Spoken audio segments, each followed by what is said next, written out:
As always, peace out. Let's Go go. Blazers. Step back, call game like game. Now they all know our name. Crossover, then go straight to the hezzy. I'ma dunk it like Denny.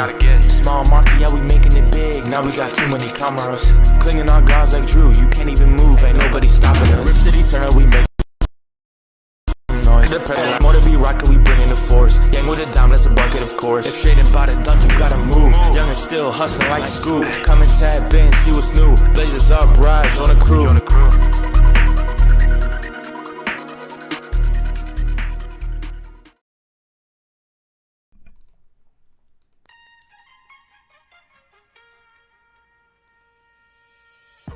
What's going on, everybody? Welcome into the Blazers Uprise post-game show.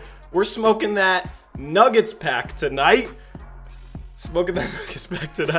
Happy Halloween, everybody. What a game. What a win for your Portland Trail Blazers. And what a night to debut the new intro. Shout out to Mubsy for that song, man. That was not me on that track. That was our guy Mubsy, man. With the edits, with the song, we got the Blazers Uprise trumpets music back, and we're ready to recap a win as the Blazers win 109 to 107. Let me update the final score. There's a lot that goes into tonight, man. We got the Halloween costumes. We got the Blazers win. We got the new intro. What a night. Excited to hang out with you. Eric's here. What's going on, Eric? I love that you're I love your costume, man. Yeah, people don't understand what it is. It's from the Average Joe's from Dodgeball, but yeah. Like your costume too, Tori. Thanks, man. Yeah, Blazer colors. We got the you can't really see the tie a whole lot. It's behind the wrong headline. But yeah, and we got the cigar, man. What a perfect night.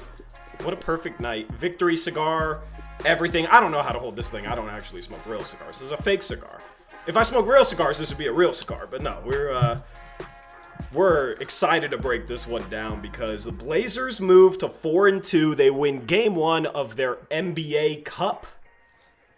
Game 1 of the NBA Cup, and they do it against the Denver Nuggets in a game that they just hung in there. It seemed like the Blazers would come back, tie the game, or be down 3, and then the Nuggets would build a 6 to 10 point lead, and then the Blazers would claw back, and it was back and forth. This was like the kind of the opposite of opening night, where it was the Timberwolves doing that to the Blazers and then pulling out the final win. The Blazers have been competitive in all 6 of their games this year. Some of them tough, some of them, you know, the Jazz was a easier win that they almost lost. But man, this is the best win of the season, and this might have been a statement game as the Blazers dealing with injury. Matisse Thybulle doesn't play. Blake Wesley goes down. Scoot Henderson, of course, is out.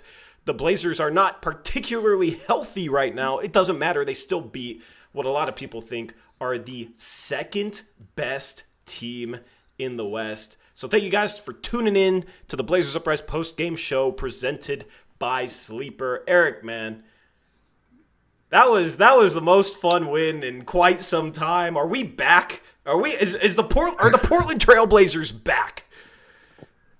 I mean, it's hard to not get hyped, right? And think that maybe they are.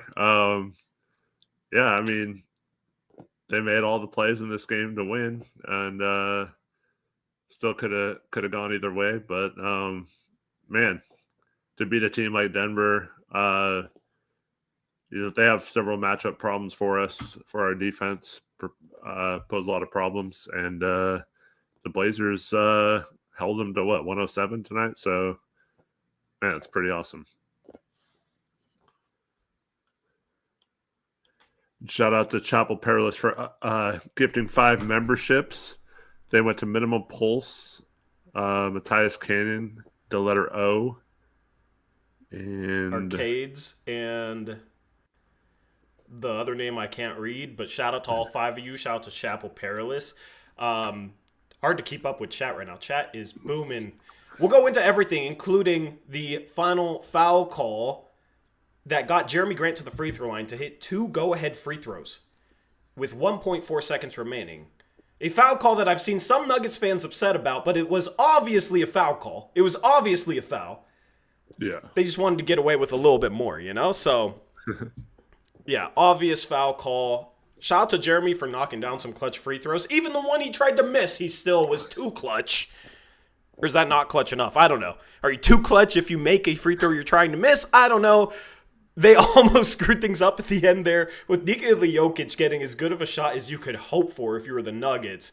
But the Blazers play some stellar defense down the stretch, including, I guess it wasn't the final defensive possession, but the possession before Jeremy Grant got those free throws. Multiple stops, multiple efforts. Tamani Kamara gets a block. Tamani Kamara gets a jump ball. And then off the jump ball, Shaedon Sharpe gets a block shot. It was strange because Shaedon Sharpe was in for a final defensive possession after not being in for the final minutes of that game. A lot of things to talk about from this game, but I'm just happy that this team is competitive once again, and this team is exciting once again, playing a fun brand of basketball and winning games. It's weird to sit here at 4-2. I know it's early in the season, man, but this, given the schedule, isn't necessarily the easiest to start the season. This is as good as I could have hoped for out of the Portland Trail Blazers. I mean, They're a couple bad stretches away from being 6-0, if we're being honest. The two losses, of course, opening night against Minnesota, I think that was, a 5-point loss, and then against the Clippers, that was a 7-point loss. So the Blazers are competitive. The Blazers are winning basketball games. They got reinforcements around the corner, hopefully soon, with Scoot Henderson, maybe by end of November, early December.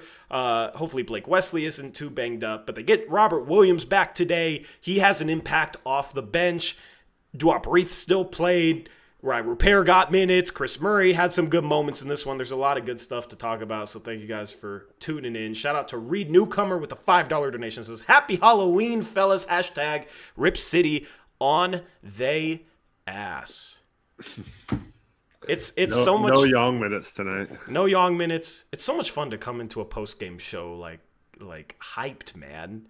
You know, it's we've missed this feeling. It's been years. It's been freaking years since we've been able to get hyped early in a season. It's been almost 3 years since they were above 500, but now they're 4-2. Got a matchup coming up against the Lakers 2 days rest before that, which will be needed with how hard this team is playing. And it's a great start to the season. This win, the Blazers are in the group of death in the NBA Cup, but they're not dead. They're 1-0. Yeah. Or as Denny put it, I don't know if you saw it during the game, but it's a win or go home situation. Yeah, these games, win or go home. Yeah, more like win or stop caring because you're still going to play all the other games. But yeah, you know, it's I like that this team got up for this game. It's not going to be easy to advance, and I know some people don't really care about the NBA Cup, but I do. I want to see this team go to Vegas. I want to see this team have something to play for in the middle of the season, and I want this team to care as well.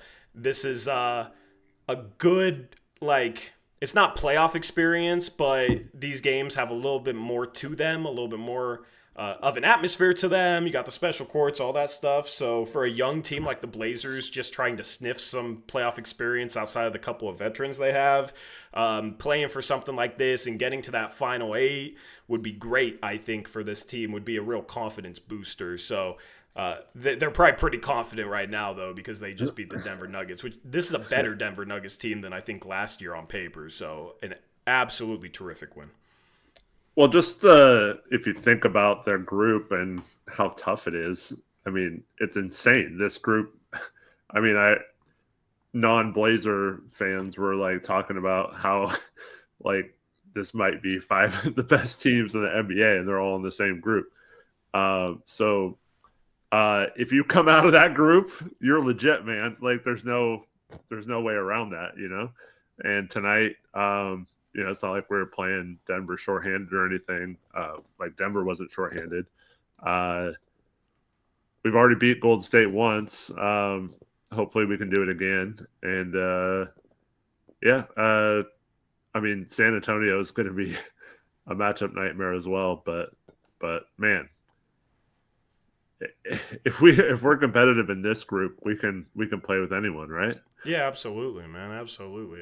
I like that they've shown up every night. I like that, they struggled to impose their style of play in this one, but they kept it close enough. The first half could have easily gotten away from this team, and in previous years, it probably would have gotten away from this team. They weren't forcing a ton of turnovers. They weren't really getting out and running a lot. And I said before this game, whoever dictates the pace, whoever wins the pace battle, will win this game. And it's not like the Nuggets don't run, but the Nuggets are a much better half-court team than the Blazers are. And we kind of saw that throughout this game as well. They'll take their chances to run, when you have Nikola Jokic, NBA's greatest quarterback, getting boards and throwing full court passes. Of course, you're going to take advantage of those, but this is a team that is very capable of playing in the half court, and that's something where the Blazers are still trying to improve. They want to play fast. Part of the reason is because they aren't as good of a team when things kind of slow down, but they were good enough to keep things close enough so that when they finally did start forcing some turnovers in that second half, they were close enough to take care of this game. And especially down the stretch, some of that defense in the fourth quarter was truly special. And I think we're going to talk about this Blazer team is one of those teams where maybe they get a ticky-tack whistle the first 3 quarters of a game, but late in a close game, when the referees let physical play go a little bit more, that's when the Blazers might be able to shine defensively. And you saw that tonight. So just to recap that final couple of defensive stops, I want to start here, Eric. Tamani Kamara struggled with foul trouble all game long, including a bad foul at the end of the second quarter, which was something that, was a mistake by him. You shouldn't even put yourself in a position to get foul baited at half court with 1 second left, but also it's, what are the refs calling there? The refs, it's funny to hear Denver Nuggets fans complain after this game because they got a lot of friendly whistles, I thought, throughout this game. But regardless, Tamani in foul trouble. Gotta be smarter. Yeah, you gotta be smarter than that. Has 5 fouls in the final seconds. Rotates over. The first play was a Cameron Johnson drive. And I believe it was Jeremy Grant on him. Correct me if I'm wrong, but it was Jeremy Grant on him, and he slowed up Cameron Johnson enough to give Tamani time to rotate over, get in the air, and block Cameron Johnson's shot. That was a phenomenal block shot by Tamani Kamara. Phenomenal rim protection. I know we don't talk about wings and forwards as rim protectors as much as we do as centers, but it's still a thing when you have Tamani Kamara being able to rotate over and erase that shot from Cam Johnson. I don't know if it would have went in or not, but that's a great defensive stop. You don't want to let them get a shot at the rim in the final major defensive possession of the game. Tamani Kamara comes over, blocks that shot, great stop. But then the Nuggets are inbounding with 3.2 remaining. They try and inbound it. Jeremy Grant on the inbound pass deflects a pass out of bounds. So that's a block, that's a deflection. Then they inbound it to Nikola Jokic, and Tamani Kamara ties him up. And Eric, he reached around Jokic with both arms and tied him up. And normally you never see the refs call a jump ball there. Normally they'll just automatically call that a foul. But they called that a jump ball. And honestly, I don't even think Tamani was really touching him. I think it was, I don't think it was a foul, but normally refs will just automatically call that. But they didn't. Jump ball. All right, good job, Tamani. You made a play. Now it's a jump ball with 1.2 seconds remaining. So if you're keeping count, that's a block. That's a deflected inbound pass. That's a jump ball. And with 1.2 seconds remaining, you could tell that Nikola Jokic was going to try and tip it forward to Aaron Gordon. Mm-hmm. And it's funny because I was watching this game, and I'll talk to my TV. I'm that type of fan. I'll admit it. I was watching my TV, Eric, and I'm like, he's tipping it to Aaron Gordon. Shane Sharp was above him. Shane Sharp, you need to go down and just block his shot because he doesn't have time for anything. He's going to have to catch and shoot. Shane being the athlete that he is, just sell out and block that shot. You could see it coming. Jokic was kind of pointing, looking at Aaron Gordon. I was worried that Shane Sharp wasn't going to recognize that and that Aaron Gordon was going to be able to get a shot off. Props to Shane Sharp. His defense has been much improved this season, and he absolutely recognized what Denver was trying to do and blocks Aaron Gordon's fadeaway mid-range jumper to get a shot clock violation. So that's 2 blocks, that's a deflection, and that's a jump ball in one single possession in crunch time. That's this Portland Trailblazers defense doing what this Portland Trailblazers defense does, but it's Shaedon Sharpe getting that final stop, recognizing a situation in crunch time and making the right defensive play. I love being able to say that about Shaedon Sharpe. I love being able to say that about Shaedon Sharpe. And then the Blazers come down. They foul Jeremy Grant on a jumper. It was a foul. I know the Nuggets fans are mad about the call being late, but it was a foul. It was a foul. That was a clear as day foul. Good call from the ref. I would have lost my mind if they didn't call that. And Jeremy gets to the line, makes 2 free throws. Denver gets a good shot from Jokic at the end, but turning around, 15-footer. He misses it. Blazers win. I just loved like basically four defensive plays in one single possession with the game on the line. I thought that was absolutely beautiful. Yeah, absolutely. And you hold Denver to 107. I mean, you're going to win a lot of games if you can hold a team like Denver to that low of a point total. And just nice to see the guys step up at the end. It felt like before the last couple possessions, we had that break where Chris Murray, who had a fantastic game, I thought he was awesome tonight. But he had that one where he missed the layup, got it back, and then got rim checked on the putback. And I think we're down 5 at the time, and that was huge to not cut it to a one possession game. And so I was like, man, we haven't been able to get many stops. We've been trading baskets for a while. Like, how are we going to win this game if we can't get a stop with our defense? And luckily they made the stops they needed to when they had to. Yeah. I thought Chris was good as well. You know, the shot's kind of rough, but he made that open one. He made that open one down the stretch, which was huge for the Blazers. Had all day to shoot, and it's like he struggled with his shot, but that's the type of shot when you have all day and nobody's even running at you. If you're Chris Murray, you were looked at as maybe a shooter coming into the league. You're doing all this good defensive stuff, doing all this little stuff. You know, he got to the free throw line down the stretch as well on a drive against Jamal Murray, split the free throws. You know, he's been a pretty terrible free throw shooter his whole career, so you would like to see him knock down both there. But given his struggles as a shooter, it's like, okay, that's the type of shot you have to hit, and he hit it, right? He hit it. That was a huge three. The Blazers don't win if they don't get that three. Like, there was multiple plays down the stretch where if the Blazers don't make the play that they made, they lose the game. I mean, look at Drew Holiday's insanely tough contested step back three from the corner, man. Yeah. Like, we were worried about this guy only being able to hit open threes coming into the league based on his splits when he was guarded last year. Well, throw those out the window because he's hitting shots like that. And he didn't have his best offensive game. He's been cooking lately. He was a little quieter today, but count on Drew Holiday to step up and make a clutch play in a great play down the stretch. There's just multiple really key plays to this run that the Blazers went on just to get this game back and win it at the end that I thought were all very important. He was quiet scoring the ball, but setting the table with those 12 assists. It was pretty good tonight.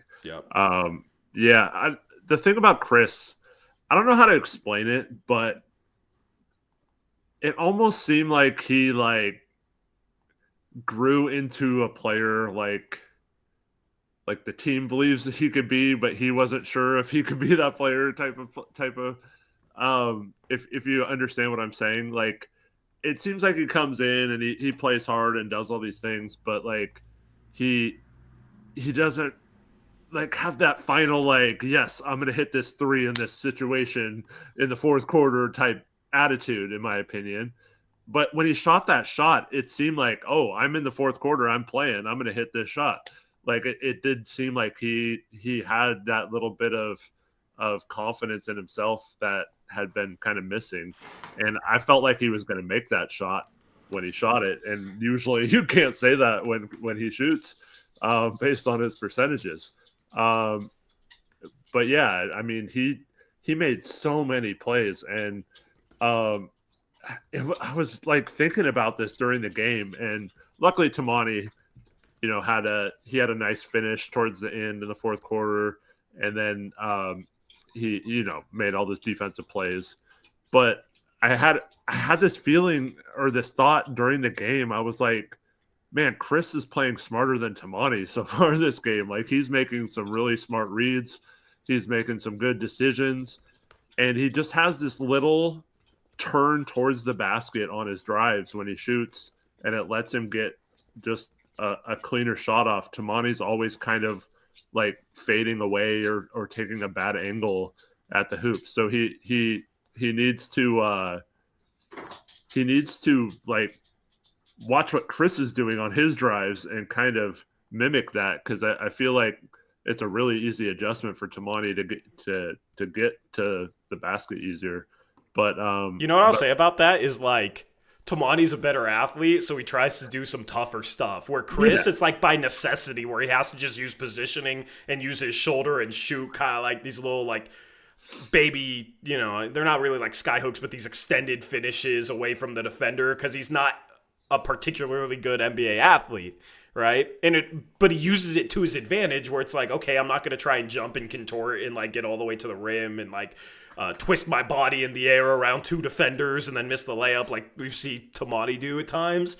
He's just like, I'm going to drive into my guy. If somebody helps, I'll make the next pass. If nobody helps, which oftentimes most defenses aren't going to worry too much about Chris Murray. If nobody helps, I'll use my body, and he has good touch on a lot of these shots, and it works for him. So, sometimes less is more, and you see Drew Holiday kind of do some of the similar stuff, right? Like he's smaller, he's 36 years old, he's not particularly athletic, he just uses his body and gets to angles where he can get his shot off around the rim, and he knocks it down. And I think there's a couple guys on this team that could definitely learn from that, and the main one is definitely Tabani Kabara.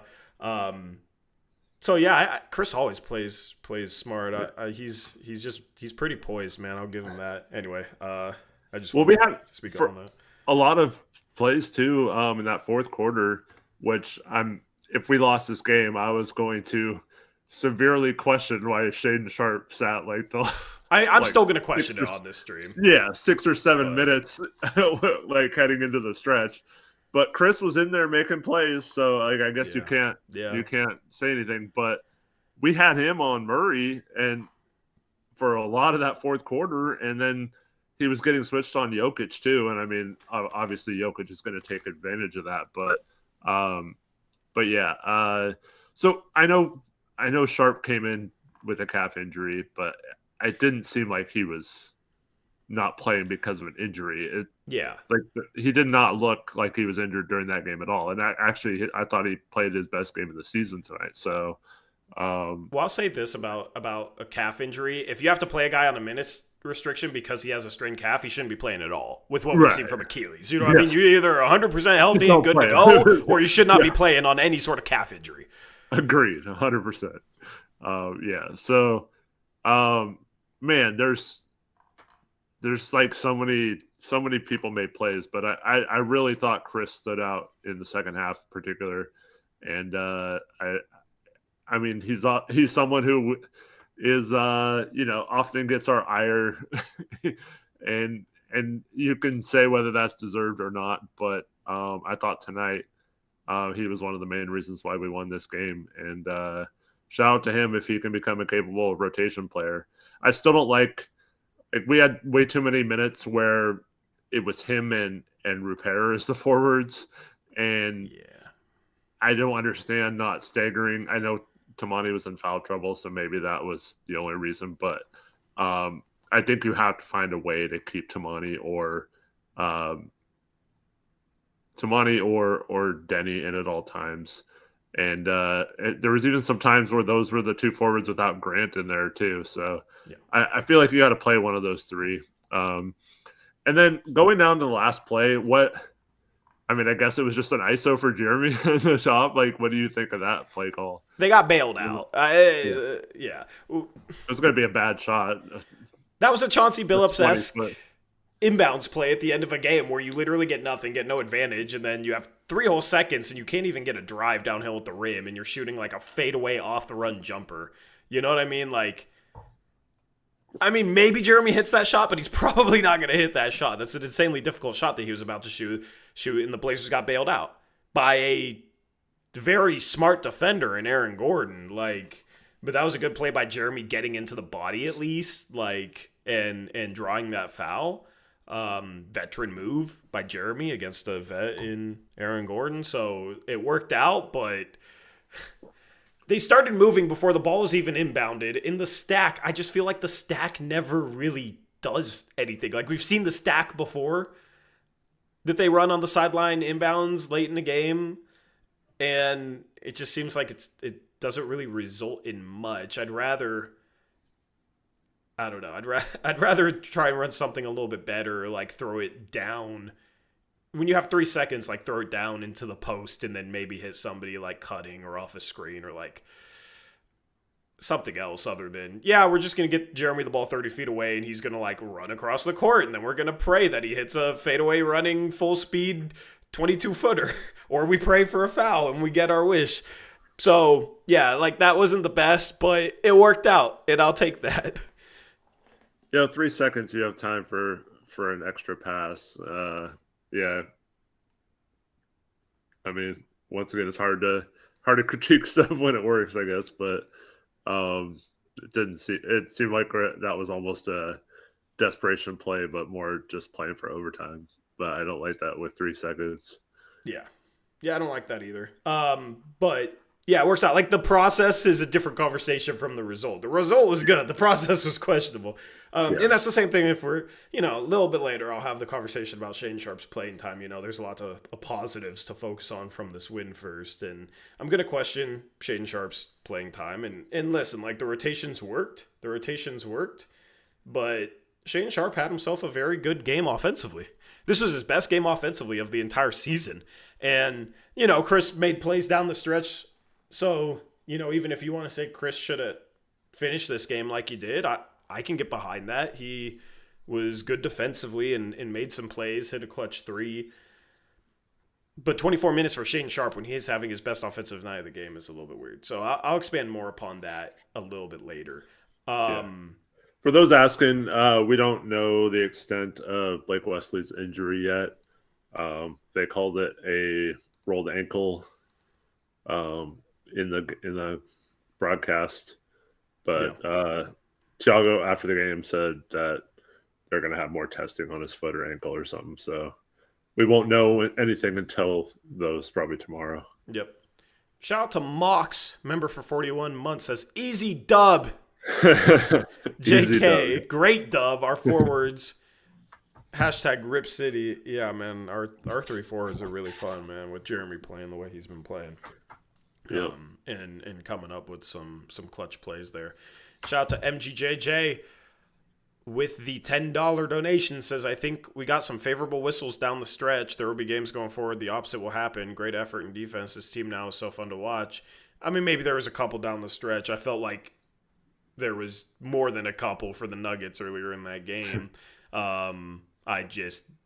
There's too much gray area on a lot of these calls, I feel like, where they should be letting more stuff go, but because they call some ticky-tack stuff, it's really hard to keep it consistent, and then when it's inconsistent, it's frustrating. Like, if they want to call a bunch of fouls, as long as it's consistent, fine. If they want to let a bunch of stuff go, as long as it's consistent, fine. I just hate when there's inconsistency there, and it kind of, you can maybe make the argument it swayed from one team to the other in terms of who it was favoring. I guess it balanced out in the end. I'll take it. There's no way Nuggets fans should be complaining about that final call because Aaron Gordon absolutely fouled Jeremy Grant. Yep. Yeah, I agree. It was a foul. You got to call it if there's still time on the clock, especially if you're calling that one on Tamani at the end of the first half. Play it to the whistle. Yep. So, yeah. Overtime would have been interesting to see what happened with Tamani and Denny both with 5 fouls.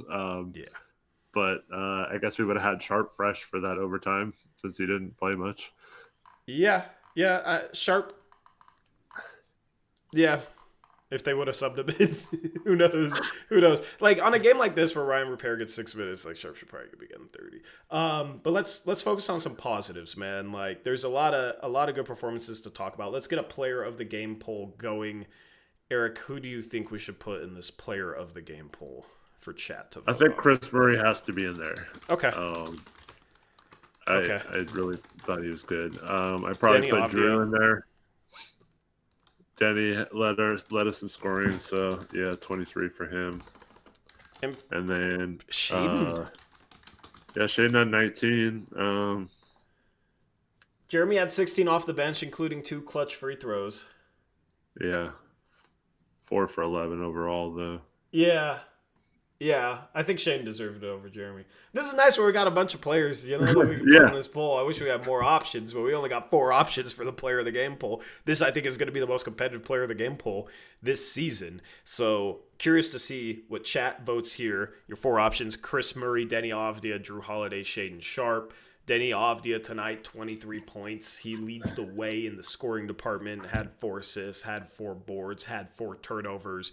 But my goodness, is he so efficient this year. 7 for 13 from the field, 2 for 4 from 3, 7 for 9 from the free throw line, plus 17. This is an average Denny Avdia game. This is just an average Denny Avdia game where he's above 50% from the field. He's shooting a good 3 ball. He's getting to the line a ton. He has some nice assists, and he has 23 points. And it's not even like he's playing, some starters will play 36, 37 minutes. He played 33 in this game. Like he's been playing 32, 33 minutes a game, averaging 23 points. Right? So started a new 20-point streak. Yeah. He's playing like an all-star, man. He's playing like an absolute all-star. Yeah. Just, man, if he could just eliminate those couple bad turnovers. You always start with the turnovers. No, I know, but it's every game. It's every game until he stops. You got to say something. Dude. Yeah, but that's a product of his play style. He's driving hard. He's playing super fast, and 80% of the time, well, maybe not 80% of the time, but like more often than not, it works out really, really well for the Blazers. And then there's a couple turnovers that come out of it. I'll say what I said last year. If he's scoring like this, on this efficiency, getting to the line like this because of how fast and strong he plays, as well as, 4 assists, like I'll take a 1-to-1 assist to turnover ratio. Yeah. I just, like, his turnovers aren't necessarily like him spinning or whatever. It's like just losing the ball or like throwing a bad pass. But yeah, I mean, he's playing fantastic other than that. So, yeah, you gotta take a little bit of bad with the good, because there's so much good with this game right now. Yeah, talk about his he had a couple clutch buckets in this one, if you want to. Well, that one you think of those, yeah. The spin move on Cam Johnson to get the and one. That was a Chris Murray move. Yeah. I don't know how defenses don't see that spin coming, but we'll take it, right? Well, my question for you is, like, how do you guard that? Because if you sit on that spin, then he's just going to keep going and put his shoulder into you and finish. So you kind of have to cut him off at some point. I think that's a move that he could add to his game that would make him even more unstoppable. Yeah. If he could ever just get a little bit of finesse when he gets into the paint after he's like tried to bowl someone over, like he'd be really unstoppable. But man, he's so tough on those drives, and he creates so much contact, and he puts the pressure on the refs, and he's complaining a lot that the ones that don't get called, but like he's initiating the contact, but he's always going after players. He had one on Brown where he just knew he wasn't set and just went right into him, and Christian didn't really like do anything, but he still got called for the foul because he was like in a bad position. Yeah. So he's just so good and crafty at taking advantage of that and using his strength. And yeah, sometimes you wonder if he could score even more if he didn't just try to like force so many of those and go for the fouls. But yeah, I mean, he's playing at an elite level. His efficiency's been good, especially in games where he hits a 3-pointer or two. And yeah, he's just been steady all season. He's never going to score like 40 or 50 points and lead your team that way. But he's always going to be dependable for around 20 points and make some clutch plays and play some good defense.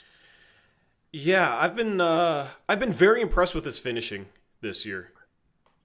Like, you remember the start of last year, and he struggled with basically everything at the start of last year, but yeah, he was smoking some easy layups. He's hitting a lot of tough layups. Like, he's hitting some layups that maybe don't seem as tough to people, but the ones where he's like running full speed, absorbing contact and extending and isn't all the way at the backboard, is still kind of like 5 feet away and kissing it off the glass. That's a tough finish, man. And that's the type of finish that when he was struggling last year, and even at times where he was playing well last year, that's the type of finish he wasn't always consistent with. He has been consistent on that this year, man. He had a couple finishes like that in this game. And then finishing through the contact, that clutch and one that he had down the stretch. Just been very, very impressed. I think that's the one area that maybe is the most noticeably improved, because everything else he's playing like how he did at the end of last year. So it's not even like you can look at anything. It's like, oh yeah, he looks so much better at this or that compared to after the All-Star break last year, because he looked like a star after the All-Star break last year. But I think that's the one thing I can point to where he just looks even better as a finisher right now. Yeah, absolutely. It must have taken Sharp's powers. But yeah, I mean, I don't even really know what to say about Denny sometimes, because you just like he plays the same all the time, and it's not like he's doing anything that's outside of his game or whatever. He knows where he wants to get to, and he tries to get there, whether it's there or not, and often that leads to a foul or a good shot opportunity. And as long as he continues to be efficient and lead this team in scoring, it's hard not to think of the possibility of him being an all-star, especially if the Blazers manage to win games like this and are up high in the standings come time for voting to occur and things like that. I think you get a little extra bump by being a playoff team versus if you're doing this on a 13 seed or whatever. Yeah, absolutely. This team is just much better with him on the floor right now. He's a plus 17 tonight. Whoops. Trying not to knock off my drink. That would be bad. In a 2-point game. Yeah, in a 2-point game. So if you do the math on that, in the 15 minutes Denny Avdia didn't play, the Blazers got outscored by 15. In the 33 minutes that he did play, they outscored Denver by 17. All right, that's called a valuable player. I'm not going to sit here and say most valuable player, but that's a pretty valuable player. In games like this, close games against tough teams, especially when you have all these injuries, I understand they play very hard, and that's going to wear you out a little bit more when you're picking up full court and that sort of thing. But I'd like to see him play even a little bit more, just because this team is just simply better with him on the floor, and that was obvious tonight. This team looked better than Denver with Denny Avdia on the floor.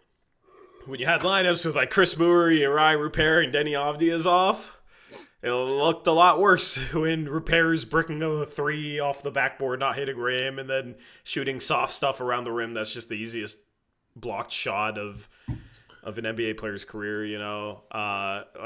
We'll talk about Rupert, but the lineups with Denny, man, are very, very very, very crucial, especially when Drew's not in the game, and especially with Blake Wesley hurt, and you need somebody to kind of run things and create offense. We talk about the half-court offense struggles that this team has had, and we continue to expect them to have. But with Denny in the game, it's not as bad, because he can just get to the rim, get downhill, make a pass, finish at the rim, knock down a three, sometimes off the dribble, sometimes as a step back, right? So I love this team with Denny on the floor. The hope is, you get scoop back at some point. You have a little bit more firepower for when Denny's not in the game, and you can do a little bit better offensively in the half court in those minutes. But Denny, plus 17 tonight, absolutely huge. The only thing I'll say to that is, once again, we started off really slow at the beginning of the game. It felt like we were stuck in mud. And I don't know if it's just they're not like lathered up and ready to get the game moving, in a fast direction quite yet. But it does seem like the starts of these games were not moving with the same pace as but like as soon as like Blake Wesley subs in or whatever, all of a sudden we're like fine. Like I don't know, like all of a sudden it's like, okay, the Jets are turned up now. But like I feel like the starting unit, including Denny, I don't know if they need to start scripting some plays at the beginning to try and generate something. But it does seem like they're having trouble just getting going right at the beginning of the game. So hopefully as the season goes on, that gets cleaned up and we don't have to like fight back from a 8 to 10 point deficit every game, you know? Yeah, well, Lamar Hurd had these comments that I thought were interesting, talking about how the Blazers defense just wears on you. And we saw, oh, those stats are, what is up with these graphics, man? Those stats I need to update as well. Wrong. Hold on. Super strange. That threw me. That was not right. Okay. I'm saving stuff in the wrong folder. I love when I do that. But you saw Utah. Like, they came out and they seemed ready for pressure. And I think teams are going to be ready at the start of games for what the Blazers are going to try and do defensively. They're going to scout it. They're going to prepare for it. So early on in a game, teams are going to be ready. And you saw the Blazers get out to a super slow start against Utah, to a pretty slow start against the Clippers, to a slow start against Denver. It took them a while to put a very depleted LA Lakers team away. Lamar Hurd said during the broadcast, the Blazers defense, it wears on you, right? It wears on you. And we've seen that happen. And I figured if it's not going to happen, it's going to be a team like Denver. Eric got collab camped. Hold on, let me bring him back. A team like Denver, they are a veteran team, championship experience. They have Nikola Jokic, they can run stuff through. Like, they got, Jamal Murray who can handle the ball, right? I thought if the Blazers were going to struggle to force a team into turnovers, especially the silly turnovers that they force teams into, bringing the ball up the floor and turnovers on inbound passes and that sort of thing, it was going to be Denver. And that's what it looked like the first half of this game. It looked like Denver was ready for it. It looked like Denver wasn't going to be forced into some of these tough turnovers. But at the end of the game, that's still not updated. Let me fix this. At the end of the game, dude, I don't know.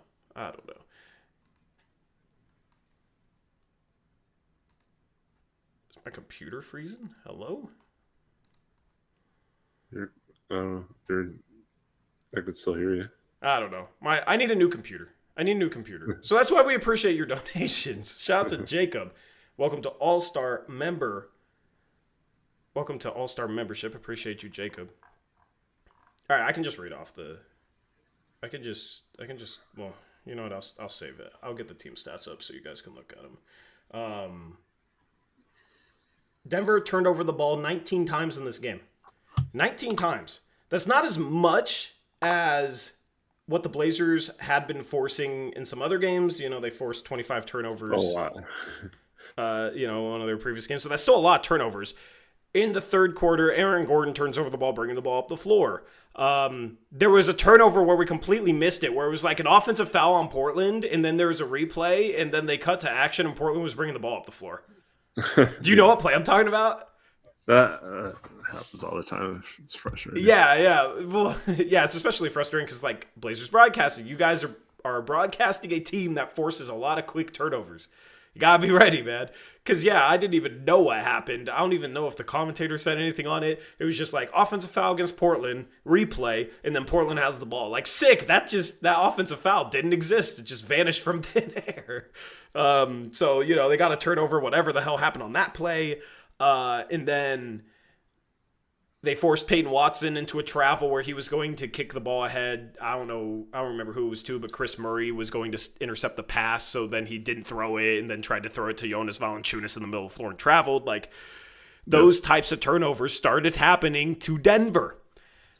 That was a really good sign for the Blazers being this type of team that can impose this style of play on teams that are better than the Lakers, missing a bunch of players, teams that are better than the Utah Jazz. This is a really good Denver Nuggets team that the Blazers were able to speed up there a little bit in the third quarter, fourth quarter, and force into some of these backcourt turnovers, and they get 19 on the game, and that's why they win. So I was worried about that coming into this game. I was worried about that after the first half, and where the Blazers weren't really forcing turnovers quite at that rate, or at least the types of turnovers that you see them force where it's like they don't even have an offensive possession. They turn over the ball, bringing the ball up the floor.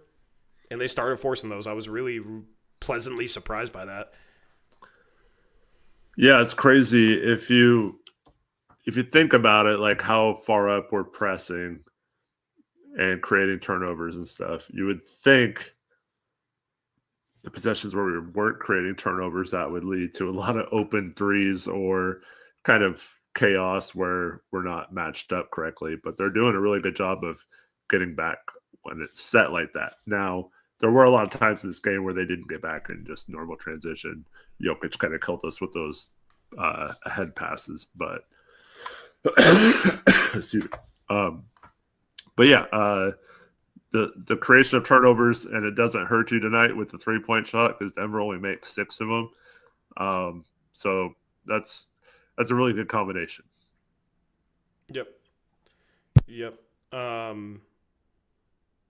Anyway, Smog, hopefully it's lag on your end. Is the stream smooth for you guys? Because I know a couple of you were saying there's maybe a little bit of lag. Hopefully that's not the case. I haven't had to deal with lag in quite some time, so it lagged when you were doing that stuff with the graphics for a minute. Yeah, which is strange because I wasn't even really doing anything.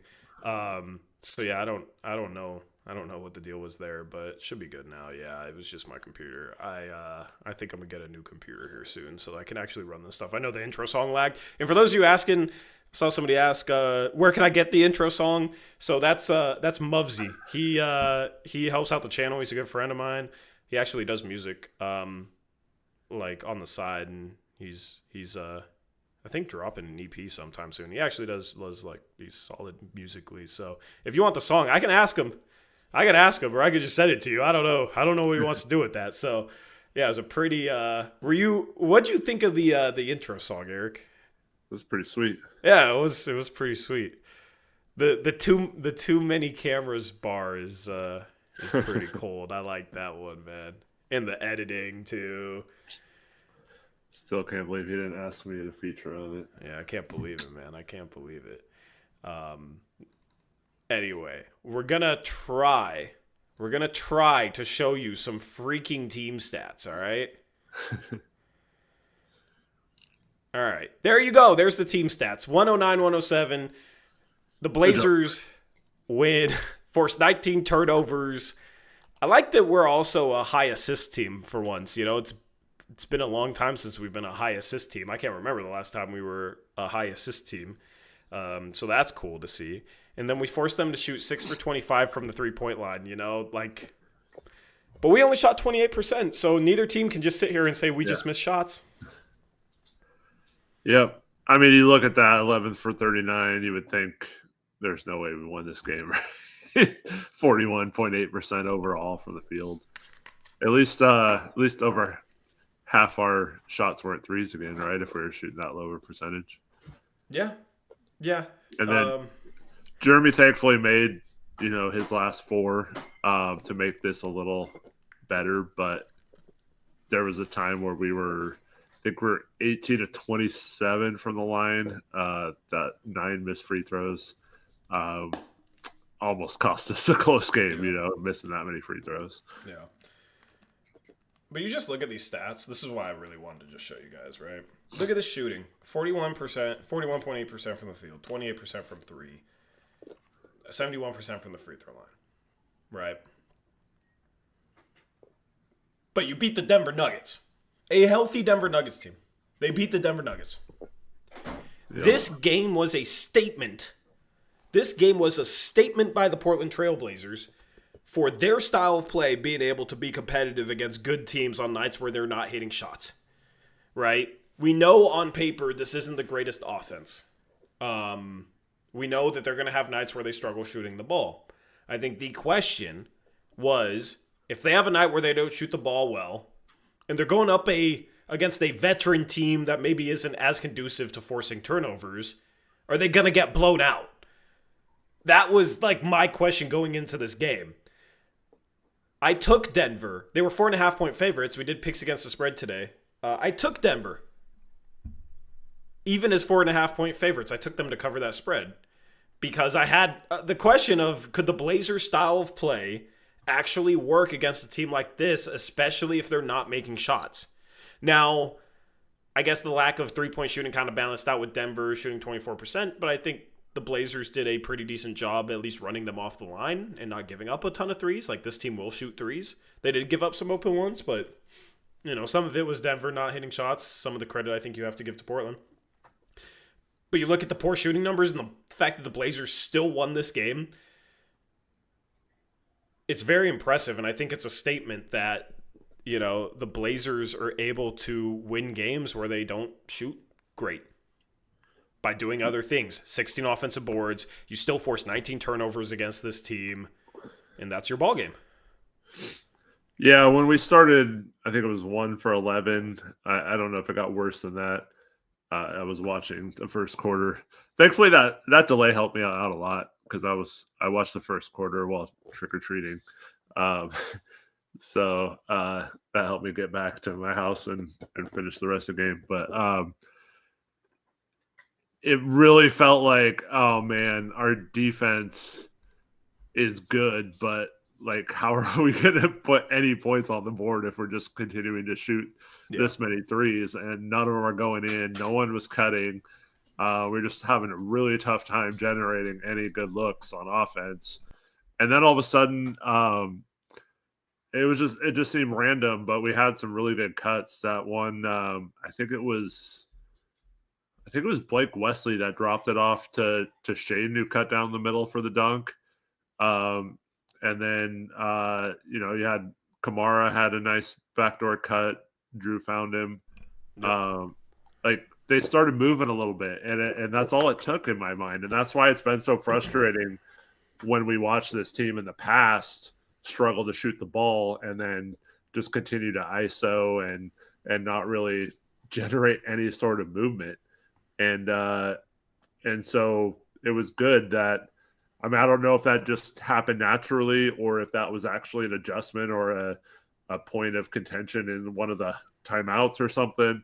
But it did seem like we kind of got out of that funk, even though we only scored 109 points tonight. It could have been a situation where, we just let this game get completely away from us by not moving and continuing to shoot bad threes and continuing to miss them and not adjusting at all. But I felt like they did a really good job of trying to at least get to the basket a little more and move a little bit more off ball. And I thought that was the key to staying in this game and eventually winning it. Yeah. Yeah, I think Robert Williams, his first layup back. Good to see him healthy, by the way. But that play, he flashed to the ball. Like, the Blazers had nothing going on that possession. He flashes to the ball and then finishes strong at the rim. Like, we always look at cuts from perimeter players, cutting from the perimeter in, but as a big man, if your defender's not paying attention to you, like, flash to the ball, flash in front of him, catch it, go up strong and finish. And Robert Williams is really, really good at that. That's something that I think Klingon can improve at. Klingon got blocked a couple times around the rim. I think, he's kind of working through that. I think his touch has been a little bit better around the rim, but that's something Robert Williams he's athletic. Still, after all these injuries, he's still athletic. Flashes the ball, finishes. He had that and one dunk, great lob from Drew Holiday. Yeah. It's cool to see those two former Celtics, even though they didn't play together in Boston, now they're playing together in Portland. They were traded for one another.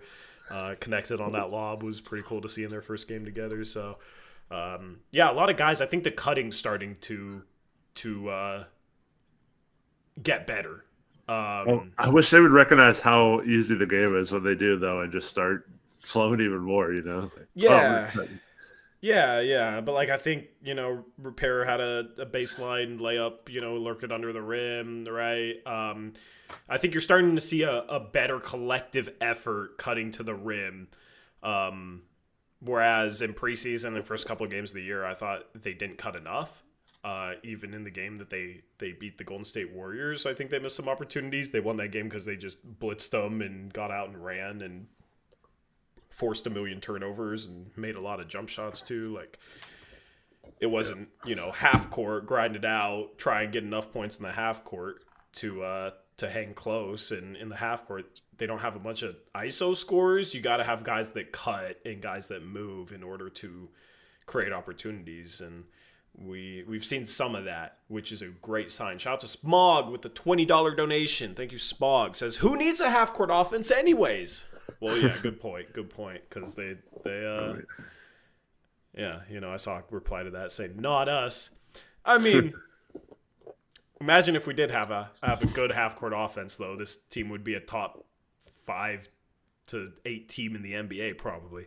Maybe I'm getting a little optimistic here, but that's like the one thing that the Blazers have to figure out to like really take that next step is how to score in the half court. Because they got the defense, the offensive rebounding, forcing turnovers, transition. They're finally playing like a fast-paced transition team. They were, I think, number 1 in transition points per game coming into this game. I saw on Twitter, Eric. Or maybe it was number 4. I don't know. They were like at the top of the league in transition points per game. They're finally running in transition, so they're just doing a lot of really good stuff right now. The half-court offense is the thing for them to continue to try and improve upon, and some of the cuts they were making were they made some good cuts in this game. They got them some easy buckets. Thank you, Smog, for the donation. Appreciate it, brother. Yeah, and that's one thing. I mean, I felt like they made enough plays tonight in the half court in the fourth quarter. But that has been something that has doomed them in some of the close games. Is just when it slows down there at the end of games, how do you have – what can you do on offense if you're not getting out on the fast break and you're not really going to get fast break opportunities in the last couple of minutes of a close game? Yeah, exactly. Alrighty, we'll take some questions from chat. I know chat's going off right now. Thank you guys for a fun stream so far. We'll take questions for a few minutes, then we'll talk about some of the minute stuff, some of the players. I did see one from Works Joe says, what if our poor shooting is a result of conditioning and rushing up and down the court? In theory, as they play into game shape as the season progresses, they should shoot better. So, once again, don't want to be negative, but they don't have a legit shooter that you could say, oh, he's tired and that's why he's missing shots this year compared to years past or whatever.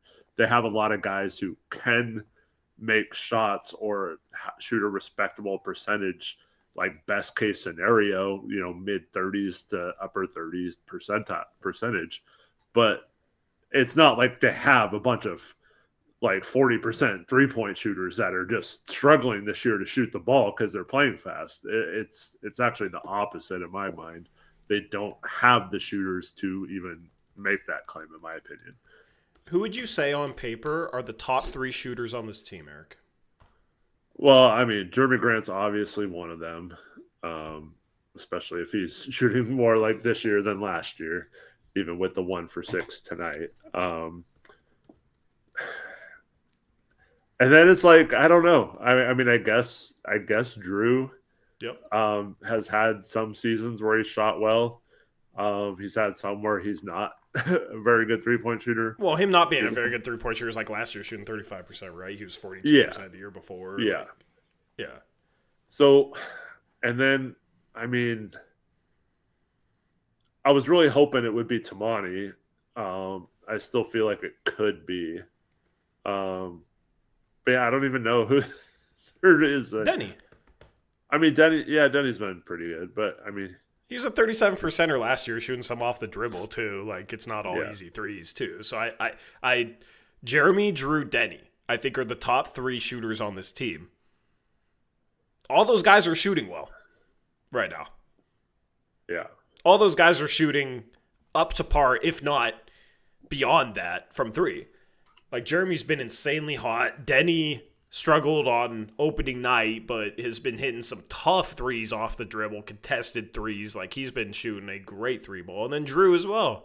I don't know what exactly their percentages are after these 6 games, but I know they're all pretty damn good. So, the lack of shooting, it's not really because of those guys. It's because of some of these sharp games and Blake Wesley shooting some threes, Chris Murray shooting some threes, some of their guys that have always struggled from 3 shooting threes and missing threes. That's going to happen, you know? So I don't think anything with the shooting is abnormal so far this season. I think it's kind of gone how you'd expect with their better shooters are making some threes. Some of their more suspect shooters are missing more threes, and that's kind of how I expect it to go the rest of the year. Now, I don't expect Jeremy to shoot 50% from three or whatever it feels like he's shooting, you know, for the rest of the season.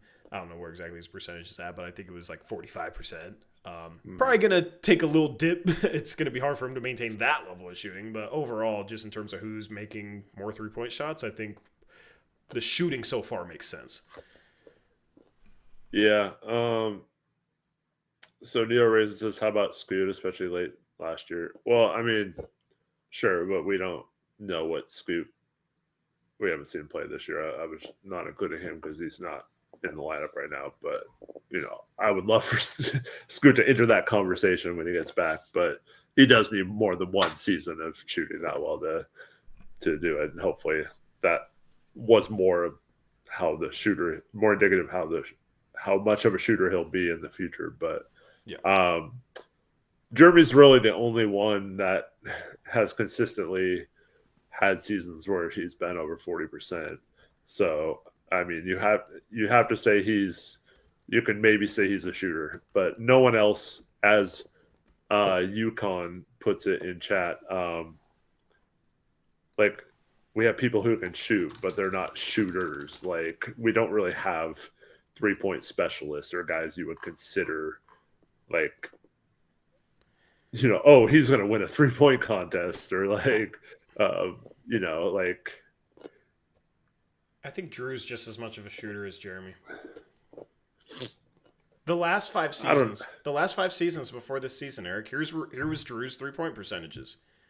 39%, 41%, 38%, 43%, 35%.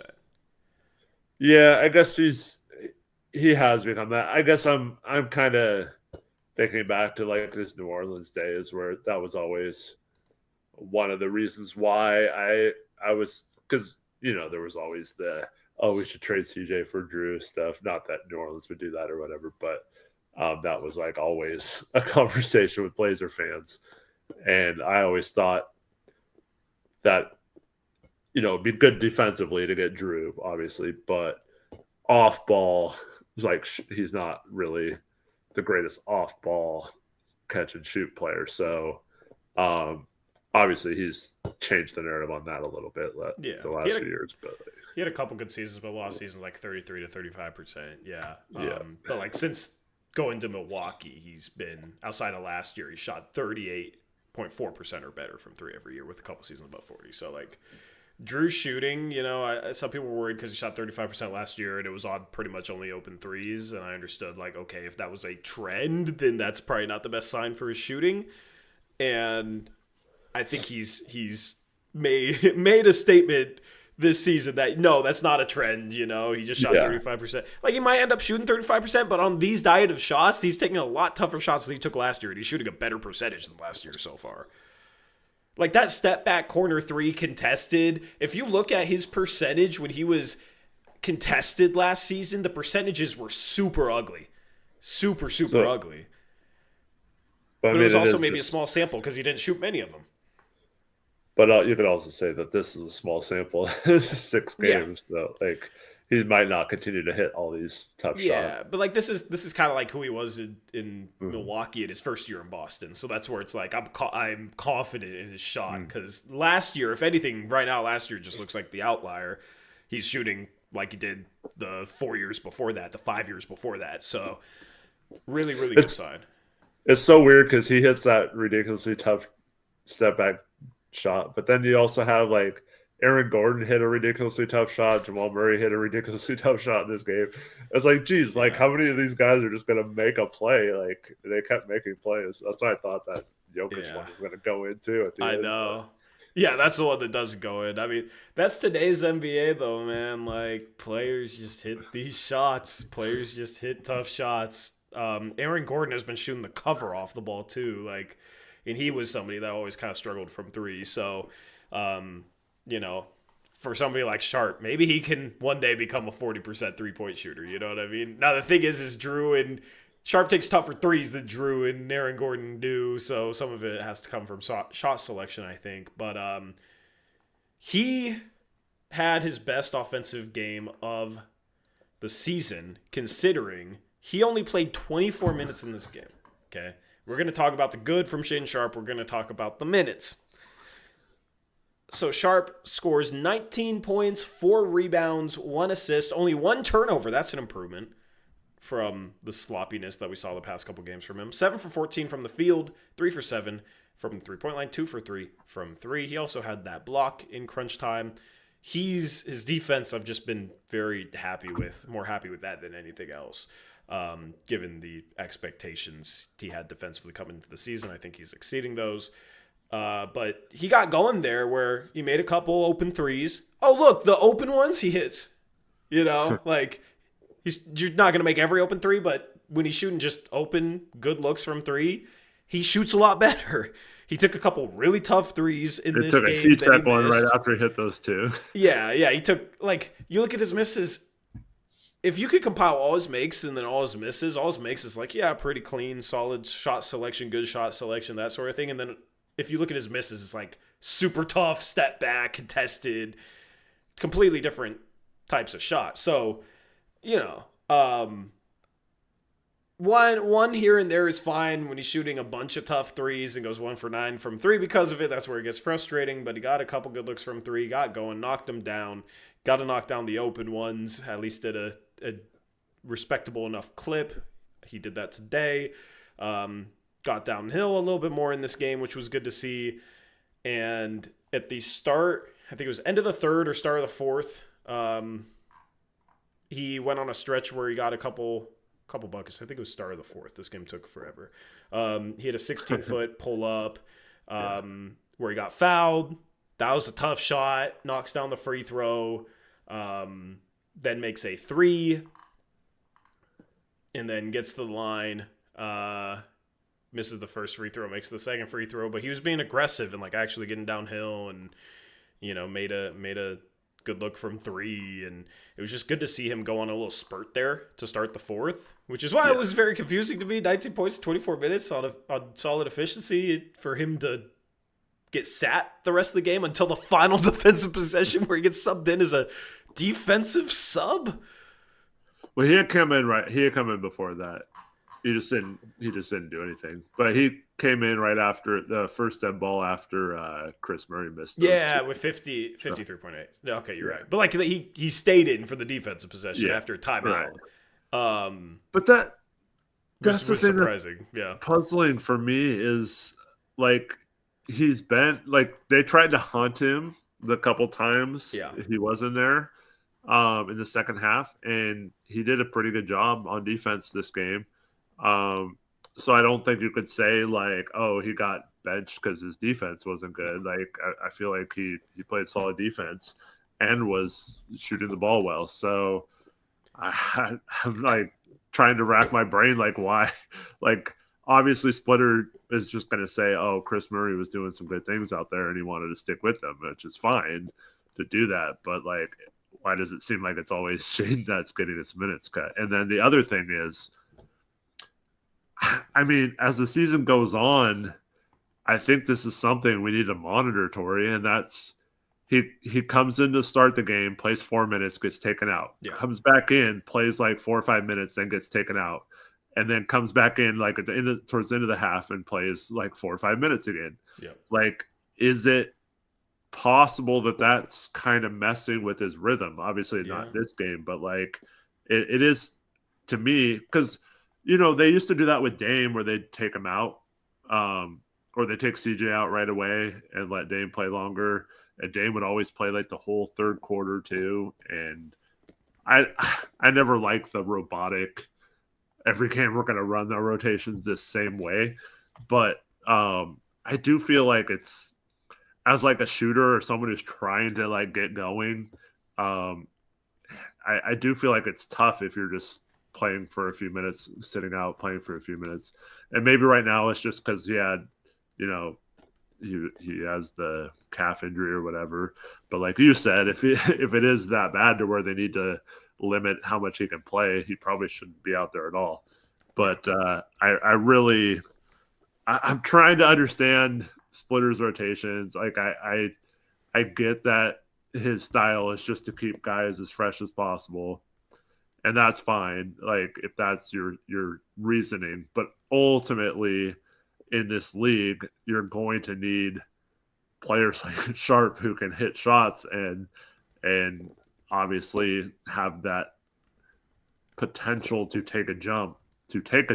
And I don't know if he's going to get even a chance to if he's not playing enough minutes, or he's playing such like small stretches of time where he can't just like get into a game and like let the rhythm of the game come to him.